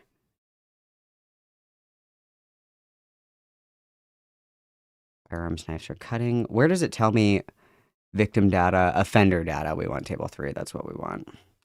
Okay, so this is the FBI, like, literal website that tracks all of this data. Murder offenders by age, sex, race, and ethnicity. They do actually track by race. They don't track by class. That's what they don't track by. So you can see here that we have the offender by sex. We have the offender by race. He just doesn't know what the fuck he's talking about, because they do track by race. What they don't track by is class. That table that he's talking about was debunked a long time ago. That was floating around in like 2019, 2018, where it's the statistic that rich black people commit more crime than poor white people. The FBI does not keep detailed statistics on class of offenders. They keep detailed statistics on the race, ethnicity, and sex of offenders, and age as well. But so he's just dumb. They never collected that data. They couldn't have possibly pulled that data from the Bureau of Justice Statistics. Later on, the creator of that graph ended up admitting he pulled that data from a different institution, combined it with the data on poverty for white and black people, and assumed that if he added all that together, it would equal an accurate outcome, which of course is not how any data scientist would do things. But they made a real official looking graph, just like these graphs look real official, don't they? And people post it all over Twitter, and they say, oh my god, look, the facts, the logic, it's unassailable. In reality, there's a reason why at nowhere in these graphs or in these images do you see a citation line. You'll notice this a lot when people post a graph on Twitter that's a real graph representing real data. There's usually like a little line of tiny text that's like just a list of important citations and stuff for how the data was collected, who collected it, just a bunch of science bullshit. But it's important to include if you're trying to pass it off as real, like, what's the word for it? Synthesized data by real data scientists. I specifically pointed out that the Daily Wire discussed this graph and even left a spot for them to post the source and didn't post the source as evidence that they probably could not find any source. Now, as it turns out, that was a mistake. They did not post the source because they couldn't find it. They didn't post it because it is absolutely humiliating. I'm embarrassed that I couldn't find this information before. I'm assuming there must be some link or some source or something that I missed, so I'm issuing a correction now. But a commenter pointed this out to me, and I'm very much grateful to them. If you need any context behind the graphs, still just go back and watch that original video. Like I said, the majority of it is correct, but I'm assuming that you have the context now, so allow me to present to you the creator of the stupid anti-trans graphs. Frank McCormick is an ex-teacher who exposed woke schools, and he decided It's always some dumbass with a little bit of experience in Photoshop who can make a real official looking, graph. And they say, well, okay, well, I didn't pull this data from anywhere official. I had to pull data from a few different places, and, I did a little math and I combined some things and I crunched some numbers and, this is what I got. And, it's accurate enough. That's basically how these people operate when you call them on their bullshit. They're always producing these fake documents. I love this image of the myth of Nero playing the fiddle as Rome burned, by the way. These people are so LARPy and cringe. I bet he thinks this is such a deep cut reference, and all I need to see is Rome burning and the fiddle, and I know exactly what the fuck it is. It's you're not clever for having that reference. Everyone knows about the story of Nero playing the fiddle as Rome burned. These people think they're so fucking unique. You've never heard the tragedy of Nero playing the fiddle as Rome burned? Okay, peasant. Dude, I fucking hate Xander Hall so much. He's so cringe and gay. So cringe and gay, bro. So cringe and gay. So cringe, so gay. Clever, bro. They're not smart, but they think they're smart. They think they're so, well-read, and, they think they're historical gurus because they've got, Roman statue PFPs and shit. that it would be worthwhile to have Yeah, so that's a loot. Yeah, it's not even a proper fiddle. Exactly. real, hard data showing that trans people suck and are violent and are scary and spooky and all of the other adjectives that you might want to add to them. Now, initially, when I saw this tweet thread, I was a little bit worried because there's a bunch of sources down there, and it's going to take me a ton of work to parse through all of the information that he parsed through to make those graphs, and it was going to be annoying, and I felt, an obligation to make a follow-up, and it was going to be a bunch of work, and... This video is kind of boring. I think I want to watch the other one instead. I want to watch the attacking video games. I want to watch that one. But first, I have to go piss girl. Everybody behave. No misbehaving. I will be right back, kittens. Everybody behave in their crate. I'll BRB.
Spooky and Beak.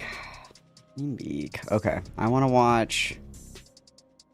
watch the video game one. I'm sorry, my eyes just glaze over every time Xander Hall talks because he's so stupid, but let's see what this one's about.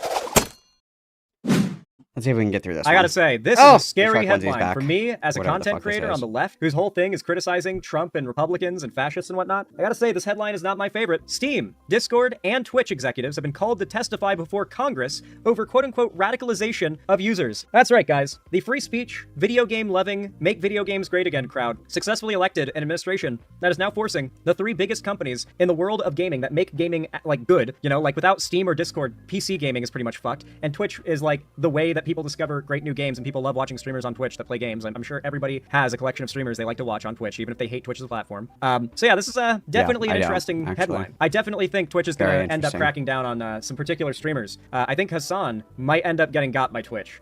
And to be clear, I do not think that Hassan should be banned. I don't like him, but like, you know, Cool. I'm not liking Good where this talk. is going. It's not a good look. House Oversight Committee to grill CEOs over platforms being exploited for nefarious purposes, quote unquote. Listen, guys, if you want to support my channel and help boost it in the algorithm, so if, God forbid, Trump's FBI does... Yeah, guys, make sure to combat fascism by liking, commenting, subscribing, and donating to my YouTube channel. Thanks so much. go after me for being too woke or whatever, I at least have the platform. Oh my god, guys, please make sure that you subscribe. I don't want to lose my channel for being too woke. You guys, please subscribe, like, comment, donate. Only you can stop the rise of fascism. To make some waves about it, then yeah, maybe leave a like and a comment down below. It really helps. Yeah, leave a like and a comment, The CEO guys. of Discord, Steam, Twitch, and Reddit have been called to Congress to testify about the radicalization of online forum users. Are people in Steam forums getting... Also, Discord's not a forum. Good lord, we're dealing with boomers who don't even know what these platforms are called. On those platforms, the House Oversight and Government Reform Committee announced Wednesday. Congress has a duty to oversee the online platforms that radicals have used to advance political violence, said Chairman of the House Oversight Committee, James Comer, a Republican from Kentucky, Never do in a that. statement. To prevent future radicalization and violence, the CEOs of Discord, Steam, Twitch, and Reddit must appear before the Oversight Committee and explain hate what this actions man. they will I take to hate ensure this their man. platforms are not exploited for nefarious I purposes. hate Letters this from the man. House Oversight Committee have been sent to Humam Sakini, CEO of Discord, Gabe Newell, president of Steam maker Valve, Dan Clancy, CEO of Twitch, and Steve Huffman, CEO of Reddit, requesting their testimony on October 8th. The hearing will examine radicalization of online forum users, including incidents of open incitement to commit violent, politically motivated acts, Comer said in a letter to each CEO. I'm having a the catalyst for Comer's stroke. request is the killing of Charlie Kirk, the right-wing political activist and media personality who was shot at Utah Valley University last week. The suspect in that case, Tyler Robinson, is reported to have used Discord to discuss the killing after the fact, and is alleged to have been steeped in online meme culture. Steam Not and the Discord memes, bro. have long been homes for extremists to gather, coordinate, and harass their perceived enemies, despite both platforms being aimed at gamers and designed originally for non-political purposes. The 2017 white supremacist rally, Unite the Right, in Charlottesville, Virginia, was planned through Discord, a time when every conservative was defending Discord, funnily enough, and the platform was used by far-right mass shooters in the 2022 Buffalo shooting and the Highland Park parade shooting. In 2024, the Anti-Defamation League reported that Steam was rife with extremism and anti-Semitism across Steam community groups. Congress has previously pressed Newell... To be fair, I'm pretty sure there was like a Hitler simulator on fucking Steam for a while there. Yeah, I mean, yeah. on the significant presence of users displaying and espousing neo-Nazi, extremist, racial, supremacist, misogynistic, and other hateful sentiments on Steam. To be fair, I mean, if you're gonna have a platform for gamers, like, if you ban that, you're banning half of gamers from your platform. Discord, Steam, Twitch, and Reddit execs will have the chance to deliver 5-minute opening statements prior to answering questions posed by members of the committee during October's testimony.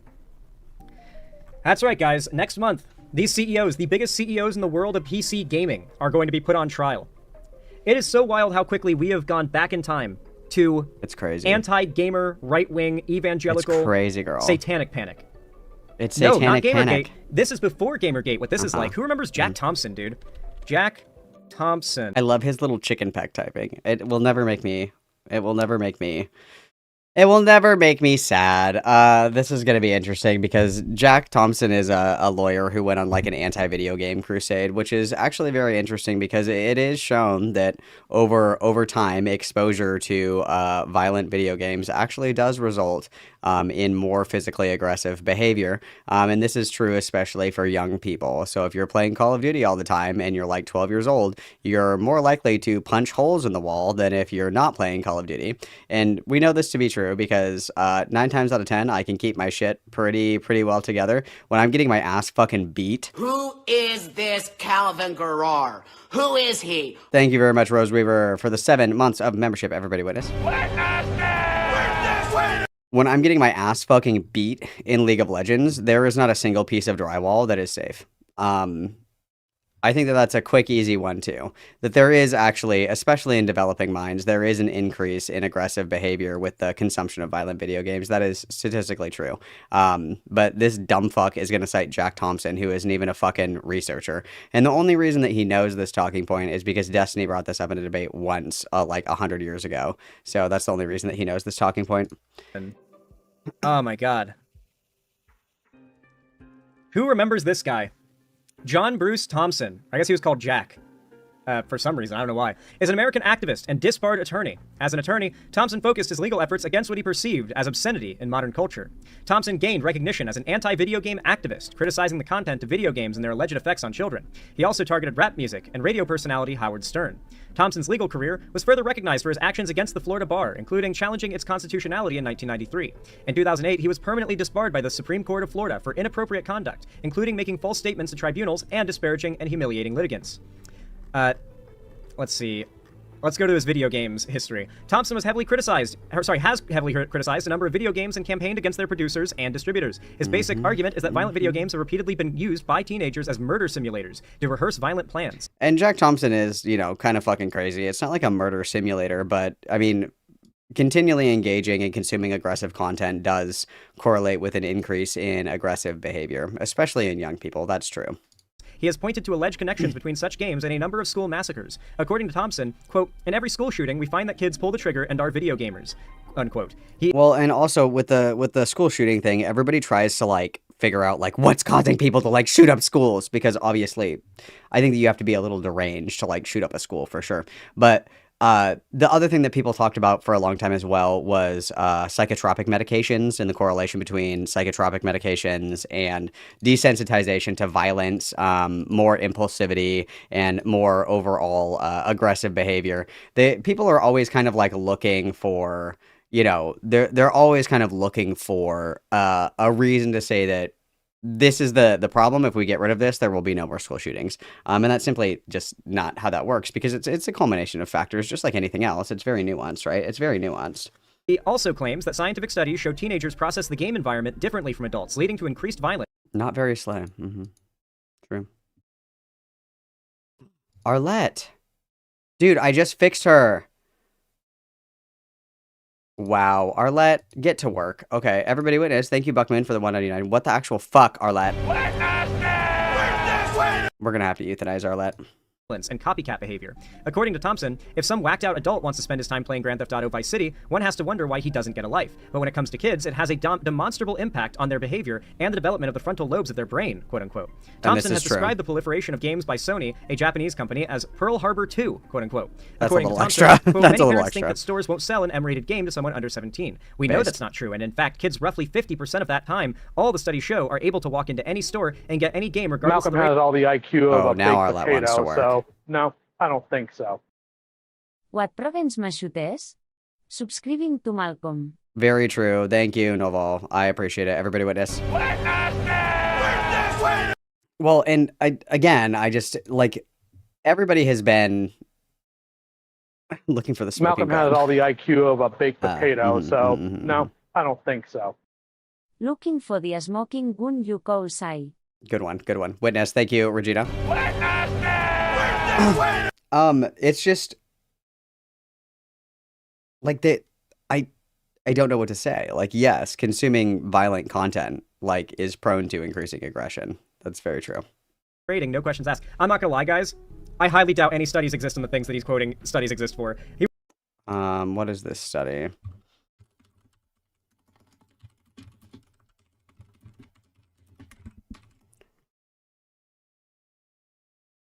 Here's one right here, the first Google search right here. The contagious impact of playing violent video games on aggression, longitudinal evidence.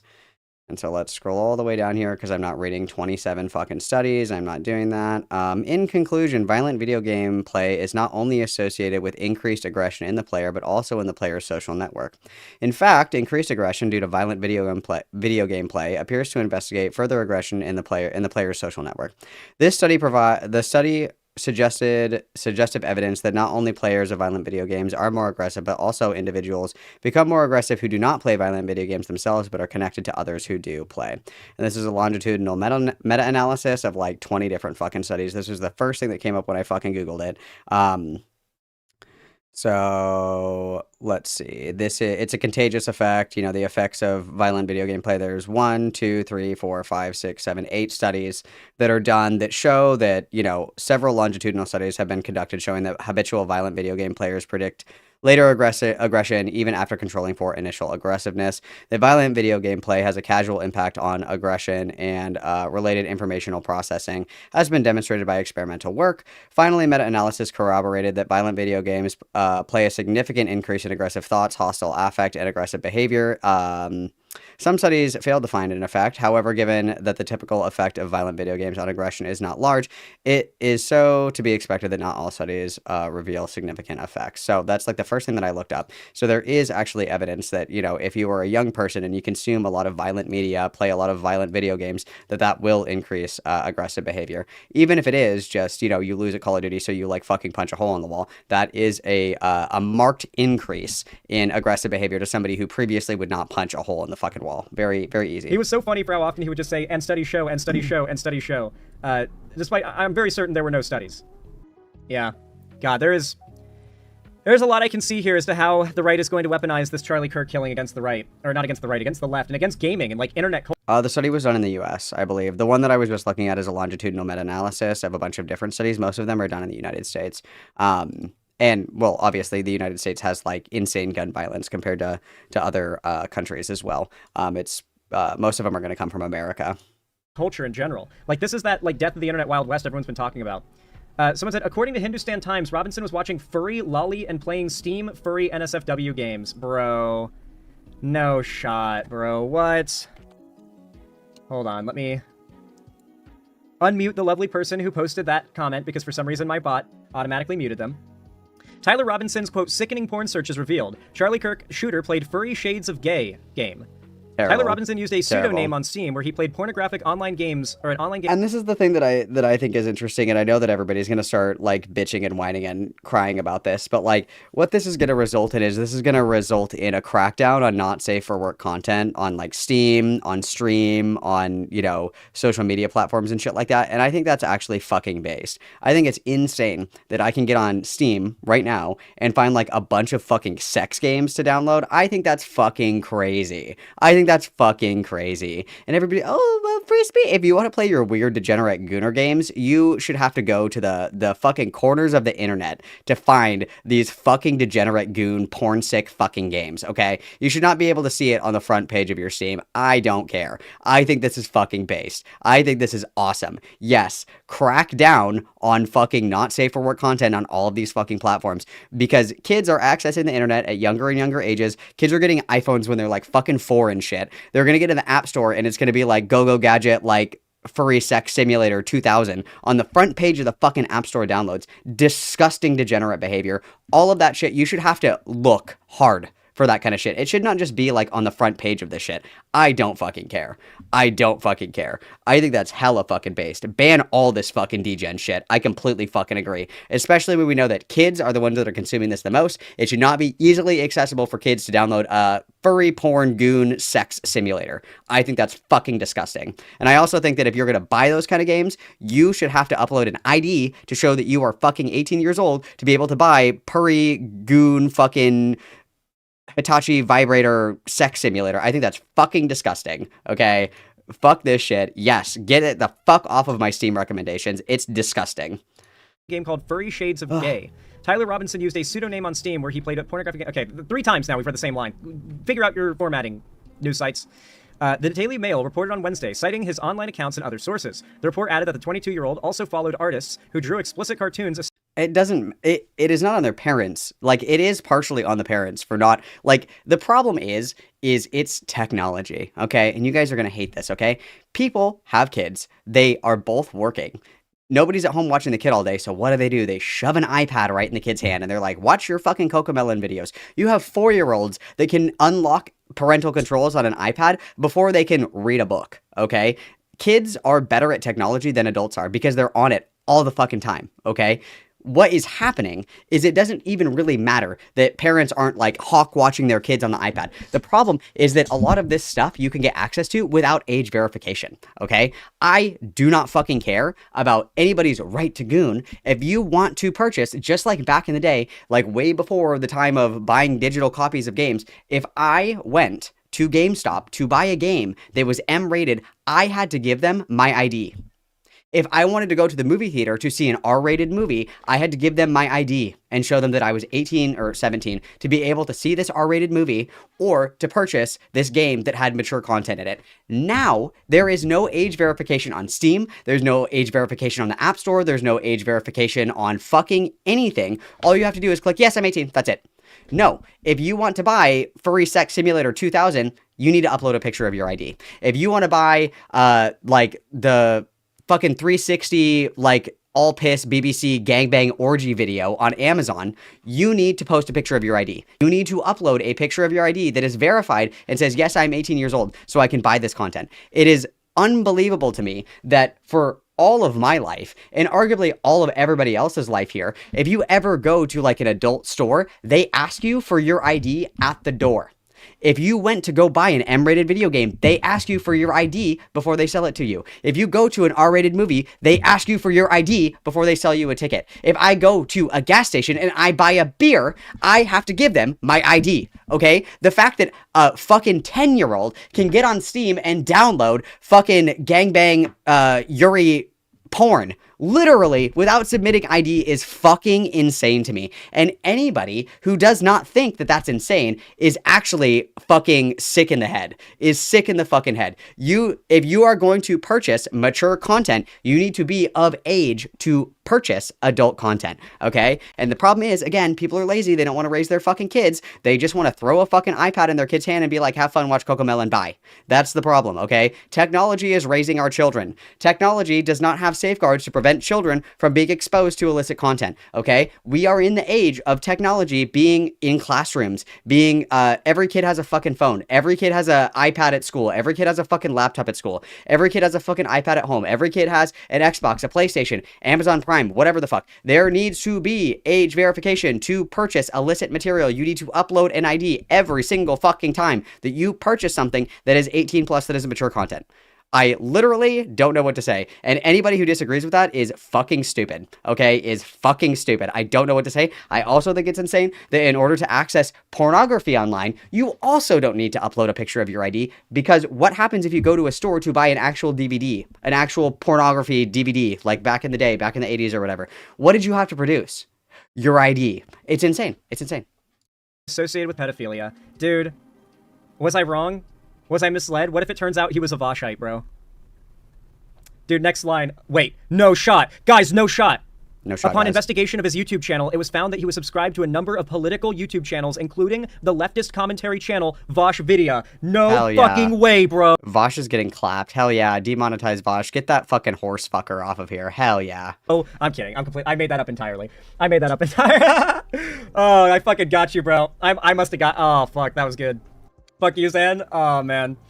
Oh, dude. I'm proud of myself for that one. You asshole. Oh, man. The Daily Mail cited Tyler Robinson's friends to report that he used the account named Crafton247 on his gaming and online accounts. The 22-year-old reportedly played Furry Shades of Gay, a game that described itself as being about love, queer relationships, hot gay sex, and slapstick humor on Steam in 2020. The report states that the Crafton247 account name appeared on furaffinity.com, a website for people with a proclivity for humanoid animal illustrations and dressing up in fursuits. Guys, I think he might have been a leftist, guys. They call themselves furries, the Daily Mail added, that the account had recently watched content created by a user called Red Rusker, an artist who posts gay furry porn. Tyler Robinson charges. In addition to the aggravated murder charge, Tyler Robinson was charged with felony discharge of a gun causing injury, 2 counts of obstruction of justice, 2 counts of witness tampering and committing a violent offense in the presence of a child. He faces 25 years to life in prison. Blah, blah, blah. Yeah, okay, yeah. That's about right. That's about right. Anyone else's neck hurt? Yeah, exactly. Oh, man, anyone else got a sore throat? Oh, bro. Oh no. Yeah. Anyway, folks. With all that said, is Anne a furry for wearing the onesie? I guess that, well, isn't this a Triceratops? Wouldn't that make me, like, a scaly? Wouldn't, like, a Triceratops would be a scaly, not a furry. Come on, you gotta get your lore right. You gotta get your furry lore correct. Come on. No, I totally see this entire. Also, you guys are so gay here in the Discord here. What's stopping a kid from using a fake ID or their parents' ID? It's verification. Like, in the same way that if I took my fake ID to the gas station to buy a beer, they're going to take it from you. I don't know if you've ever seen a fake ID. The only time that fake IDs work are for bouncers at clubs. When you go to the gas station to buy a beer, what do they do with your ID? Boop! They scan it. And then what happens if it's fake? They cut it in half right in front of you and tell you to get the fuck out. You're telling me that people who upload their ID for GoFundMe, for OnlyFans, for any of this shit, to verify that they're 18 years of age, that the money is actually going to the same person, that they're just bamboozled and like flabbergasted by fake IDs. Fake IDs have existed forever. Again, the only time that works is the bouncer of the club looking at it for 2 seconds and giving it back to you. That's the only place that fake IDs work. Like, I think that you guys forget that we have lived as a species for like 2,000 fucking years, if you believe that life started at, 0 CE, okay? Without the internet. And there are kids that snuck into R-rated movies. There were kids that got people on the corner to go in and buy beer for them. There are, kids who had people go into like stores and buy illicit material for them. Like, yes, there are people that are able to weasel around, okay? Why do we have borders, you guys? People can just take a boat. Why do we have borders? People can just take a plane. Why do we have a border wall? People can just throw up a ladder and climb over it. Fuck it, let's just let everybody go everywhere. No. The issue is that the internet is the wild, wild west of any kind of like experience that we've had as a species. I can get online right now and talk to somebody from fucking China. Okay. We have never before been so interconnected, and it is so unregulated. And again, mind you, for thousands and thousands and thousands and thousands of years, you had to say, I'm 18 in order to do this thing. And they were like, cool. How the fuck, like, I don't know how the fuck you guys are like not connecting this at all. Like, if you have ever had a GoFundMe, you upload a picture of the front and the back of your ID. What is on the back of your ID? It is a barcode. If it's a fake ID, they say this is fake, we're not doing it. It's the same. Like, I don't understand. Like, it's actually fucking insane that you guys are like, you guys have forgotten that for most of, if not like 99.99999% of humanity, this has not been a problem. And it is so unregulated that it's genuinely dangerous. And if you think that the boomer parents that remember MSN chat rooms and shit like that have any fucking idea the kind of shit that their kids are encountering on the internet, they would burn every iPad. They would destroy and firebomb every Apple store in the country. Okay? It's because people are unaware. Malcolm, are people stupid for being worried about their IDs being leaked or sold to companies? Do you guys know what phone books are? Is anybody here old enough to remember a phone book? Anybody? Like, I hate to break it to you. I really fucking hate to break it to you guys. Back in the day, if Poop Swag pissed me off, I could get out a phone book and I could look up where Poop Swag lives, and I could drive to Poop Swag's house and egg his fucking house. I could do that. I could prank call Poop Swag at fucking 2 o'clock in the morning. Like, you guys have like such a, like, everybody who's under the age of like, I feel like 25, is just like, you have no concept of how any of this works. Do you think that when you go to the gas station, if you go to 7-Eleven and they scan your ID, where do you think that goes? That goes into their infrastructure. They have it. What do you mean? Your bank account, if you have an app on your phone for your bank account, all of that information can also be leaked. Why do you trust the bank account? If you guys have an Apple ID, if you buy shit in the App Store, they have your information. If you use an online portal to access your medical records, that could leak at any time. Those get hacked and leaked all the fucking time. You guys are genuinely like just, I can't believe it. I can't believe it. You are more at risk using MyChart on your phone to have all of your information leaked than you are uploading an ID to like open a GoFundMe. Opening a GoFundMe, you need your ID. That is more secure than MyChart. And you guys have no problem fucking doing that. You guys have no fucking problem throwing your social security number into Credit Karma and shit like that. Like, I don't know what the fuck to say. You guys are crazy. Situation being weaponized to just destroy and like attack, like the concept of the Wild West of the internet, like the idea of internet forums, insulated internet communities as a concept. This is a scary thing. Those are vetted platforms. Do you not think that Steam would be a vetted platform? Do you not think that in order to purchase an M-rated game that would be verified at all? Do you not think that any of those are secure? Like,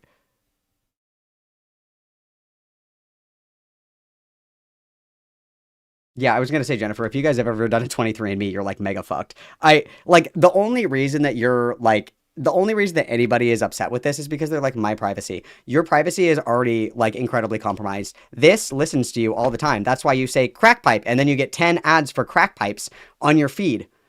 Because this hears what you're talking about, and then it gives you advertisements for it. I'm sorry, unless you live off grid, your personal info is already given to a million fucking scammers, is already given in a million fucking databases for scam calls, for advertisements, for this, that, and the other thing, scam emails. I don't know what to tell you.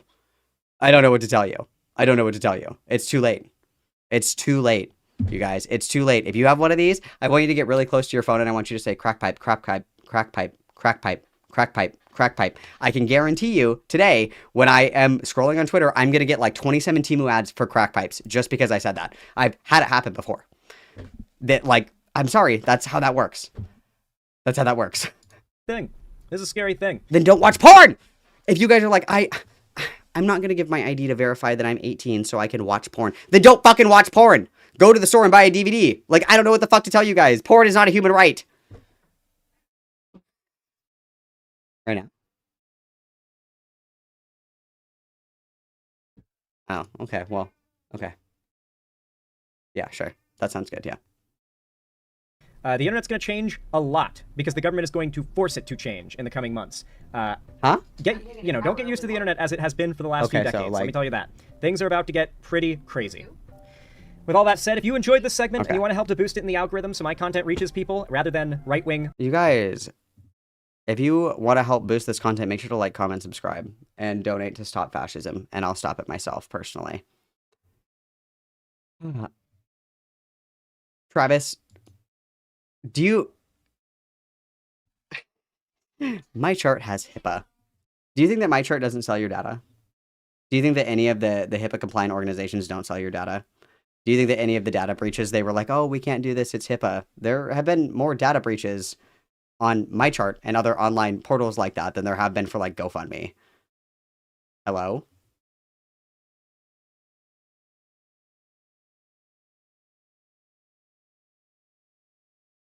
Ugh. You guys are crazy. I just want to go back in time before the internet, you guys. I want to be Amish. I want to live off-grid. That's what I want. I want to live in a shack in the woods with my fucking chickens, my quails, my fucking cows. I hate it. I hate it. Malcolm has all the IQ of a baked potato, so no, I don't think so. That happened to me too. Mi That's chat crazy. actualizó matuan dirección. That's actually crazy. That happened to me too. Thank you, Seska, for the 10 witness. My point being, Travis, that it doesn't matter who you give your data to. It's always at risk of being breached. Like, it's always at risk. So some risks people are willing to take. Some risks people aren't willing to take. But regardless, anytime that you put your information online, there's a risk that it could be breached. So if you're totally fine with your data potentially being breached, way more sensitive data, mind you, with like MyChart, but you're not because you have to like verify that you're 18 to watch like fucking goon videos, I think that's a problem. I think that's a problem. God, I wish that I can't wait to be like 50 years old in Homestead. I can't wait. I can't wait. It's calling. It's calling. It's calling me. I can't wait to be away from the degeneracy that is the internet.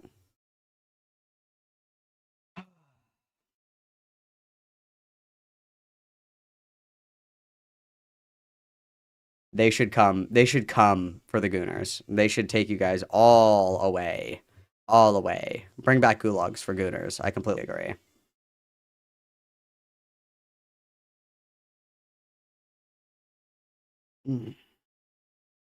What? You guys hear the story of Target and the pregnant 14-year-old? No, bitch.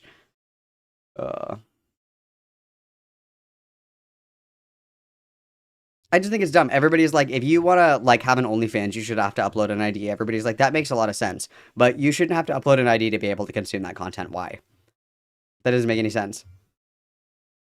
Yeah, the website should have to verify that everybody that's uploading, you know, pornographic content, that the person that's uploading it should be 18. Everybody's like, that sounds great. But as soon as it's like, well, you should be 18 to consume the content, everybody's like, whoa there. That's too far.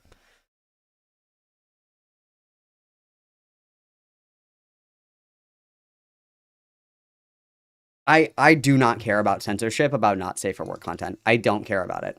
I don't care about it. Because I think that whatever the what is it? It's What's the name of that test? I'll know it when I see it. What is that test called? I want to say the Michelin test, but that's not what it is. I can't remember what it's called off the top of my head. We have gotten so fucking far away from that. It's incredible to me. It is actually fucking insane to me. Because I remember, like, the raciest thing that you ever saw was, like, Victoria's Secret ads. That was the raciest shit that you saw. Now, there's, like, literal softcore porn ads. Like, the censorship against illicit material, I think is fine. I don't think that it's normal to, like, open up Steam and the first recommendation that you get is for, like, Goon Simulator 9000. I think that that's crazy.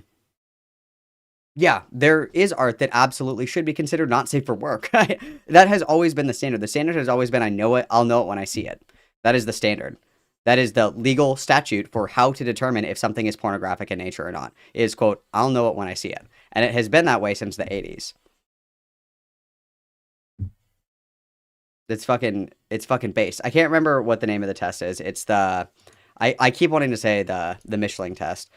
Standard for artistic value, free speech. What is that test called?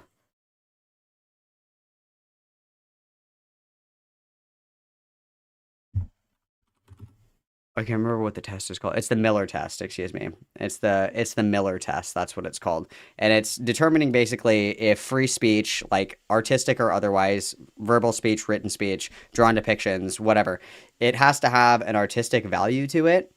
And it's an artistic value to it, and that it's like not hate speech essentially or obscene.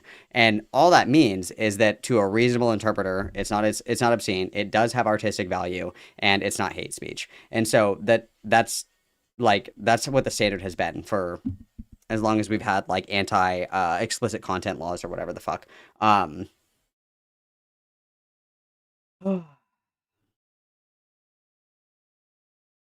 I just I do not care. I do not care that explicit material is being censored on platforms. I don't care. And if the censorship is you just have to prove that you're 18 to access it, I don't care at all. I don't care at all. Because the easy solution here is that if you want to, view or consume illicit content, you just verify that you're 18.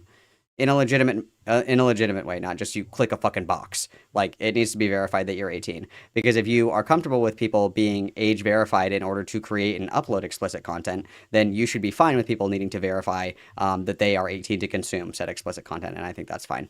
I think that's completely fine.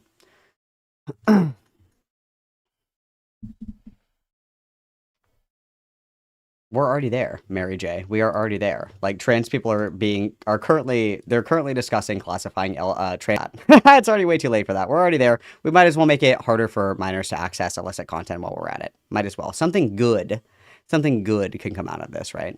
Something good can come out of this. Oh, I don't like The Simpsons. I don't really watch animated stuff. Yeah. Yeah, I just don't care. I think that all that shit should be age restricted, and you should have to verify that you're 18 to consume it. Got to be 18 to go into the sex shop. Got to be 18 to watch sexy videos. That's how it should be. The way that God intended, guys. The way that God intended. True. Restricting porn actually does make everything worse for LGBTQ people, because everybody knows that all LGBTQ people are deranged gooners who will crash the fuck out if you say, no, you can't have your Yuri porn anymore unage-gated. So they crash the fuck out. That does a lot to progress LGBTQIA plus rights, is by correlating and directly correlating, like, not safe for work material and being LGBTQIA plus / queer. That does a lot. That does a lot. That's very true. It's very true. Very true. Very true. I have no issue with, like, adults that want to make that content for other adults. I think that it's reasonable to age gate it. I think that age gating it is reasonable. I think that's fine. I think that that's fine. You guys, we don't have to agree on everything. That's totally fine. We're all different people with different perspectives, with different understandings, different rules, different ideas of how things should be, and that's okay. We don't have to agree with everything. It is okay if you guys don't agree with my take that I think that all of this content should be age restricted. I do think it should be age restricted, and that's okay if you don't think that. I think that you're wrong, and you think that I'm wrong, and that is okay. That is okay. We are allowed to disagree in the free marketplace of ideas, you guys. We are completely free to do that, and that's okay. That is completely okay. I never said anybody is advocating for minors to see porn. I would like you to rewind and clip where I said, you guys are advocating for minors to see porn, because I never said that. I said that reasonably, if people have to be 18 to produce and upload this content, I think it's reasonable that people need to, like, prove that they are 18 in order to consume said content. That's what I said. I'm not saying you guys want to show kids porn. That's not what I'm saying. I'm saying that I think that it is reasonable that in order to consume illicit material, you should have to be verified to be 18 to do so. That's all I'm saying. That's all I'm saying. True. Very dipshit behavior coded. I completely agree. I completely agree. I completely agree. I love the divide that pornography has created. There's so many gooners in here, you guys. I'm a never gooner. Why are you guys here? I don't even know what is Coolsville like a meme instead of a joke? I don't know what that is. They're beating my ass. That's okay. You guys are entitled to your goon behavior. I don't like it. And I think that you should all seek the healing light of Christ. Okay? I think that you should. And that's okay. We are allowed to disagree. Okay? You guys are allowed to disagree. It's a free country for right now anyway. You guys are allowed to disagree. It is okay. This is a safe space. You guys can disagree with whatever you like. Whatever you like.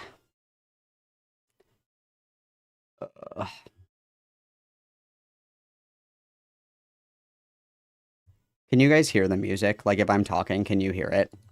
Because guess what's starting right now, you guys? Couchland. Couchlands is starting right now. It's a good thing I'm not a Christian. I'm a Catholic. There's a difference. So I agree. Christianity. Malcolm has all the IQ of a baked potato, so no, I don't think so. Hella based. Di PR Why is Industries this so back, big? enough Why did story. Arlette get so big? She Usos. needs to be small in this corner. Thank you very much for the 2 Canadian. Everybody witness, guys.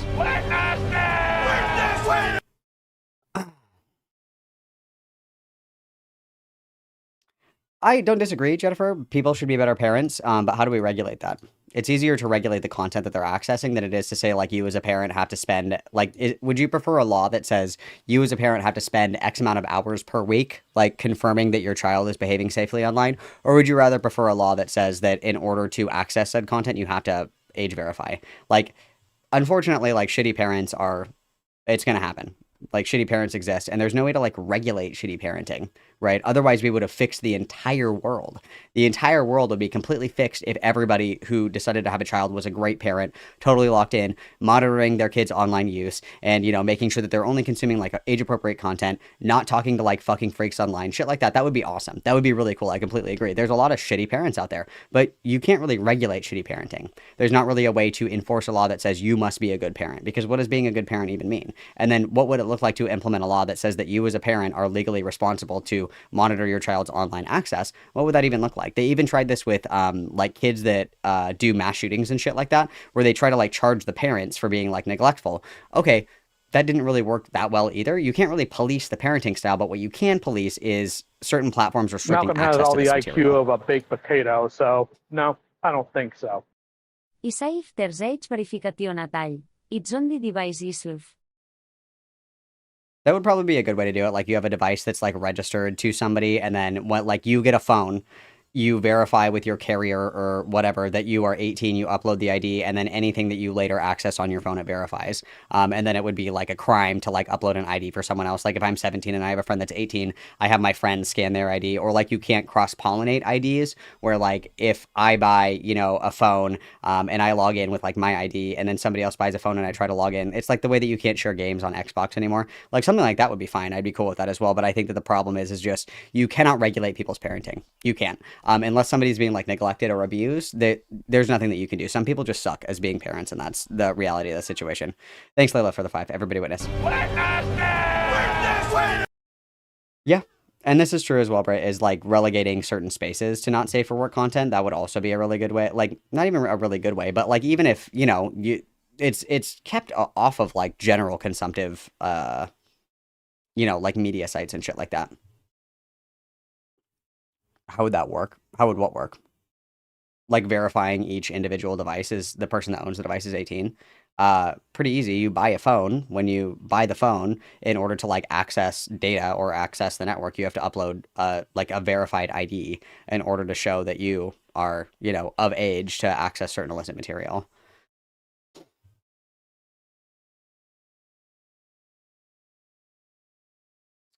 I actually don't know, Jennifer. It's technically called corruption of a minor, but I think that you would have to, it would be like negligent, right? Like it would be negligent to allow your kid to consume this kind of material, but I don't know if it works that way for like illicit material. I know like if you're a parent and you have like drugs in the house and the kid gets into the drugs, obviously you're liable for that. But I don't know if it works that way for like consumption of media. Like I don't know if it's a crime to show your kid like an R-rated movie. I don't know if that's a crime. I think it's specifically corruption of a minor, which is essentially the legal term for grooming, but I don't think that that's the same thing as like having a kid. Your kid has like an iPhone and your kid watches porn on the iPhone. I don't think that that's like a legal thing. I think it would be corruption of a minor. I think that's what it would be. What's stopping me from verifying someone else's ID? Because it would lock every phone. So if I have an ID and you have an ID and you buy a phone and you're like, Malcolm, I need you to verify because, I'm not 18 or whatever, it would lock it immediately because mine would already be verified on my phone.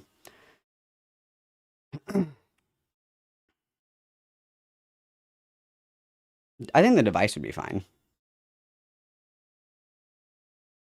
Red states do care about illicit material, and I am all for the Second Amendment, baby. The first time that I shot a gun, I was 5 years old, and it was fucking awesome. And I had my own 22 that was mine, and I could get it out, and I could shoot it anytime I wanted. It was mine. I knew where it was. I knew where the bullets were. I knew how to load it. I knew how to shoot it. I knew how to unload it.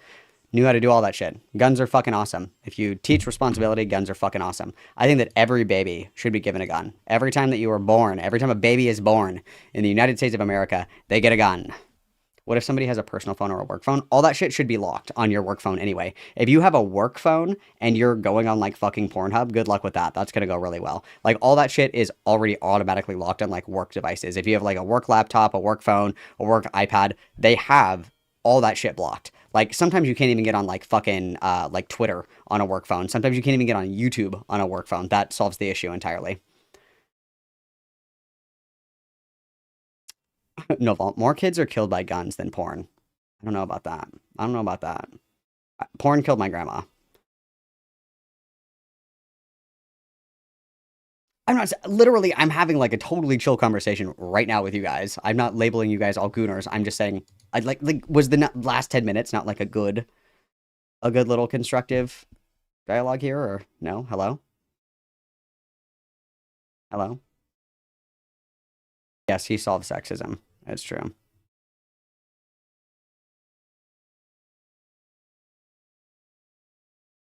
Gooning did kill my grandma. I completely agree.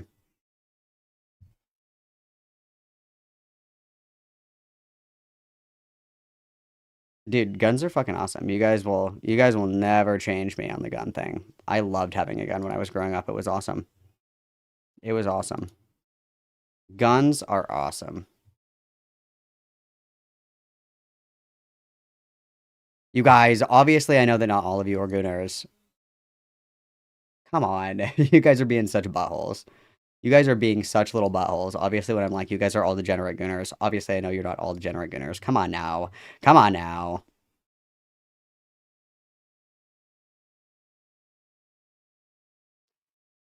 Yeah, if you're accessing not safe for work shit on your like work devices, good luck, dude. That's gonna go really well. It's true. Guns don't kill people. People kill people, you guys. Very true. Very true.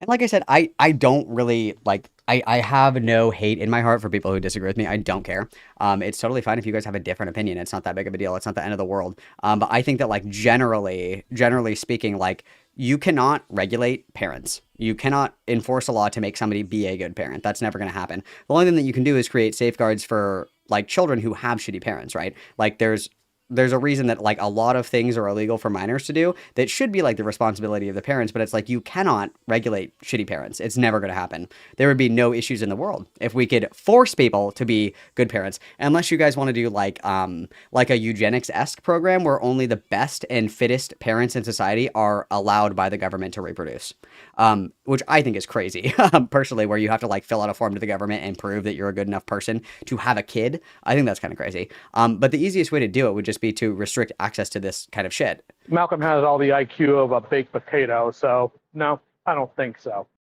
Yeah, this is very true. Convincem a Korn dues en Target Young Boys for marketing too. This is very true. Thank you, Bylonic. I appreciate it greatly, my friend. Everybody witness.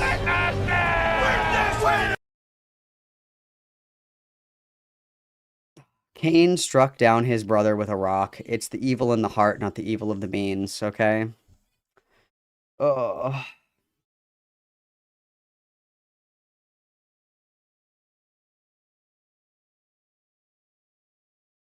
Yeah, sure. I mean, it all depends on, like, where people draw different lines. Like, there are certainly people who believe that the government should implement some kind of eugenics program where everybody is, like, mandatory on birth control, like, mandatory, like, tubes tied or vasectomy, and then you submit a form to the government, and the government is like, okay, you're fit enough to be a parent. They, like, unsterilize you, and then you can have kids. There are some people that think that's a good idea. I think that's insane. I think that's insane personally. And I don't think that you can ever really pass a law to like make somebody be a good parent, short of like neglect or abuse or whatever. Like, you know, like normal things that are illegal that you don't get your kid taken away because you're like a lazy fucking parent and you only feed them like chicken nuggets and McDonald's and shit like that. You don't get your kid taken away from that. I think that's a bad choice. It's not illegal for you to let your kid watch Cocomelon for 12 hours a day. That's not illegal, right?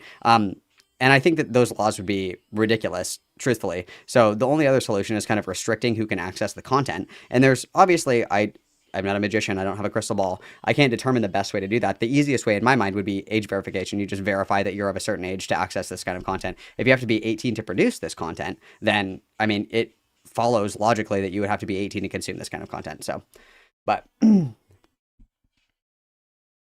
Why would that be eugenics? Because you're specifically controlling for certain people to reproduce. That's what eugenics is.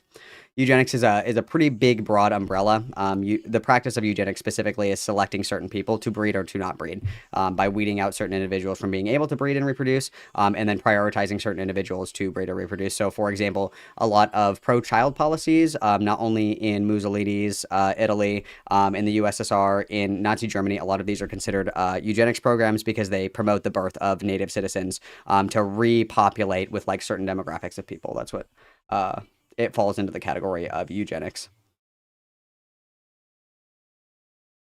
We've already tried that with guns and it didn't work because you can't like punish parents into being good parents, unfortunately. You saw, I forget what shooting it was, but they tried to charge the parents because the kid shot up a school. It doesn't really do anything. We know that general deterrence doesn't work. Individual deterrence works. General deterrence doesn't work. So, I mean, the easiest way to do it would be to restrict the content itself.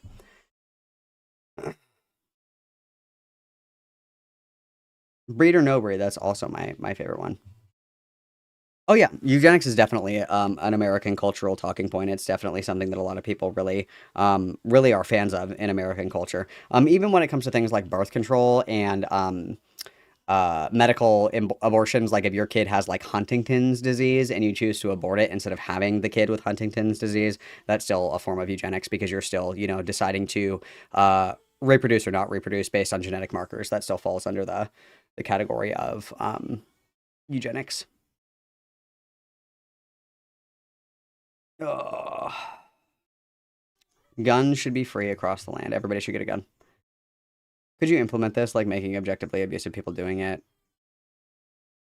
Yeah, it would still be considered eugenics, but like I think generally speaking, some forms of eugenics is appropriate. So, for example, like if you are pregnant and you get some kind of screening and your kid is going to be born with glass bones, paper skin, you know, gonna break their legs 100 times a day and just pure suffering, and you choose to abort that pregnancy instead of like giving birth to that kid, that's a form of eugenics. And I think that's a perfectly acceptable form of eugenics, is like preventing people with debilitating diseases that, you know, they're gonna die within like the first 6 months of life, and that 6 months is going to be incredibly painful, very expensive, very, you know, just very uncomfortable, undesirable. I think that would be fine. Like if I were pregnant, and somebody was like, your kid is going to be born with Huntington's disease, I would say, nope, pull the plug. Don't want it. Like, that is a terrible life that I wouldn't want my kid to live. That's a form of eugenics. And you can say the same thing for any other kind of genetic testing that you do in vitro, where it's like, oh, your kid is going to have this, like, your kid is going to be born without lungs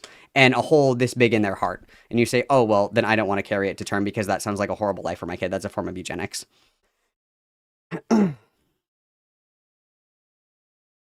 no, dude. Everybody gets guns. Everybody gets guns.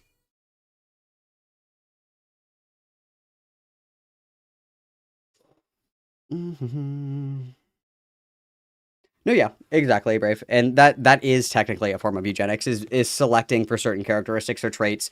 Even having petri dish babies is still a form of eugenics because you can select for like what you want your kid to look like. Like, it's the designer babies where, you know, you're like, if you do IVF, it's like, I want a boy, I want the boy to have blue eyes because, you know, I have blue eyes, and I want the boy to have, you know, red hair because my partner has red hair or whatever. That's a form of eugenics. You're creating a designer baby. That's what it is, right?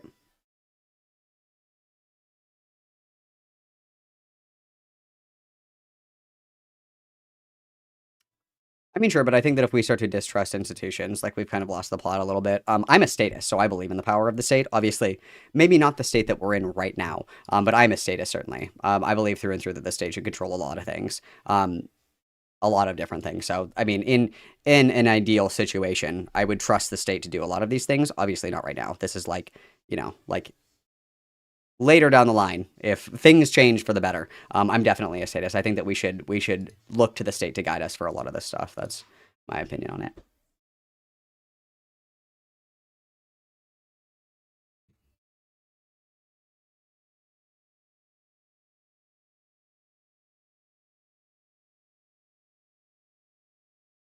Oh, yeah, and that's the other thing too, is I also think that, like, people that are, you know, they do like prenatal tests and it's determined that the baby is like gonna die in like 2 weeks or something like that. I think that's wrong to carry the baby to term, in my opinion, because it's like, you know, the baby is gonna be born and the baby is gonna die in like 2 weeks and have a horrible, painful existence for those first 2 weeks. I think that that's wrong, personally. But obviously, you know, everybody has different opinions on that, which is fine. Some people think that you should always have the baby and then let, you know, God take control and decide the fate of the baby. There's other people that also think, you know, that you should never have a kid that's disabled. Like, shit, like, everybody falls on different lines, of course. So obviously that's my perspective on it, is that I think that it's acceptable if you do like prenatal testing and it turns out that your baby has like Huntington's disease or like some really terrible disease that's gonna severely impact their quality of life. I think that it's reasonable to say, no, I don't want to carry the baby to term. I think that that's reasonable. I think that that's normal. No, it's nice to take a break from the Lyle convoy shit because I am incredibly bored with the Lyle convoy shit. It's so stupid. It's really boring me. Um, because conversations naturally move in one direction or another, Enla. That's kind of where that goes because we're talking about ways that we can like control parenting. One of the ways that people choose to control parenting would say that certain people are not allowed to have children. So for some individuals, they will say specifically, like, in order to fix this issue, what we are going to do is we are going to restrict certain people from having children. That is one of the suggested solutions to the quote unquote parenting problem. That's why we're talking about it. Hmm.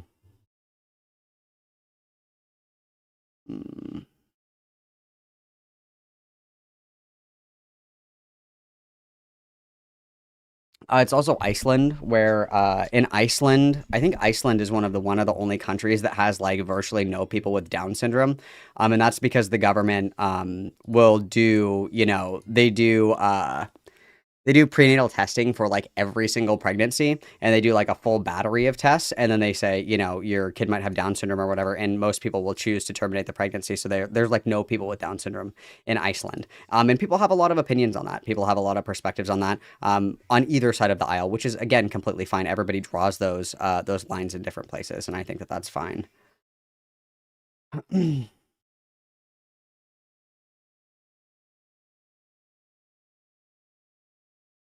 Yeah, it's pretty nice to not talk about that. It's pretty cool.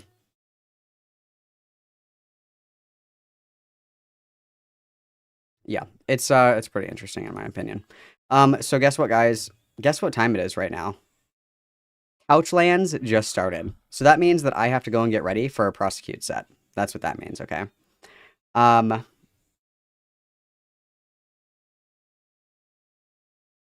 getting one guide by chat a lot today. And the reality is let's hang on. I'm gonna do this because I'm feeling like a bitch right now. I'm hungry. I'm getting hangry, so I'm gonna do this for you just because I'm feeling like an evil bitch right now, okay? So the conversation started with porn, right? That's what the conversation started with, and age gating. So we wanted 18 plus, okay? The conversation then went to how do we make this happen? How do we make sure that this is safe? Some people went on to parenting, talking about parenting. Right? We were talking about parenting. How do we legislate parenting? Good question. There's a lot of different ways that people talk about how you would make that legal or illegal. So from here, we talked about guns. From here, we talked about eugenics. And we talked about age verification. So we talked about all these. This is just the one that we're talking about right now. That's how the conversation flowed. We went 1, 2, 3, 4, 5, 6, 7, and we are on 7 right now because this is the one that's the most interesting to me. That's what we're talking about. Good job, guys. Nice following along. You guys drive me fucking insane sometimes. Fucking insane sometimes. Anywhooser, I have to go and get ready for Couchlands, guys. I have to go and get ready for Couchlands, okay? And I also need to eat a snack because obviously I'm not me when I'm hungry, right? Obviously I'm not me when I'm hungry, okay? Anyway, thanks guys for hanging out with me today. I'm Never Goon. If you take away anything from my stream, I hope that you write down to Never Goon. And I'm going to explain this one more time for everybody. We're going to circle back around because, again, I'm hungry and I'm kind of a bitch right now, okay?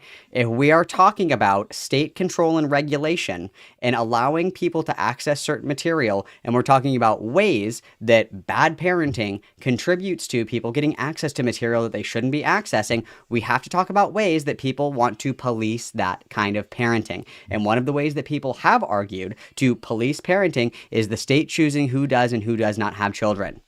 That is part of the conversation. Obviously, I'm not just going to pick one thing and we're going to do that. We're going to talk about the entire conversation. The entire conversation. Okay, but guess what? It is Couchlands, you guys. Woo! I'm going to give you guys the link for Couchlands because guess what? That's where I'm going to be, you guys. That's where I'm going to be. And unfortunately, I can't raid into. You actually literally cannot regulate bad parenting versus abuse and neglect. You cannot do that. It is not illegal for you to let your kid watch Cocomelon for 12 hours a day. It is not illegal for you to have shitty food for your kid to eat at home. It is not illegal for you to not give a fuck about your kid's problems. It is not illegal for you to not take your kid's bullying seriously. None of this is true. None of this is true. You cannot regulate that. It is impossible. Nice try, swing and a miss, okay? Swing and a miss. That is not how that works at all. So anyway, guys, enjoy Couchlands. That's where I'm going to be. Love you guys a lot. Okay. Thanks for spending time with me. We're allowed to disagree. Really good, productive disagreement, you guys. Productive disagreement is always happy, healthy, and good. And we can always disagree, you guys. That's completely fine. That is completely fine. It is I want you to find me one person that has been convicted of letting their kid access the internet all day. Because what do you guys do on this all day? You're on your phone all fucking day. So are kids at school. So are kids at home. They're always texting their friends. They're always on YouTube listening to shit. They're always on Spotify. Yes, it is not illegal for your kid to be on the internet for 12 hours a day. No, it's not. Anyway, guess what? Love you guys. I'll see you guys probably on Monday, okay? Hug, kiss, kiss. XOXO Gossip Girl. I'll see you guys on Monday.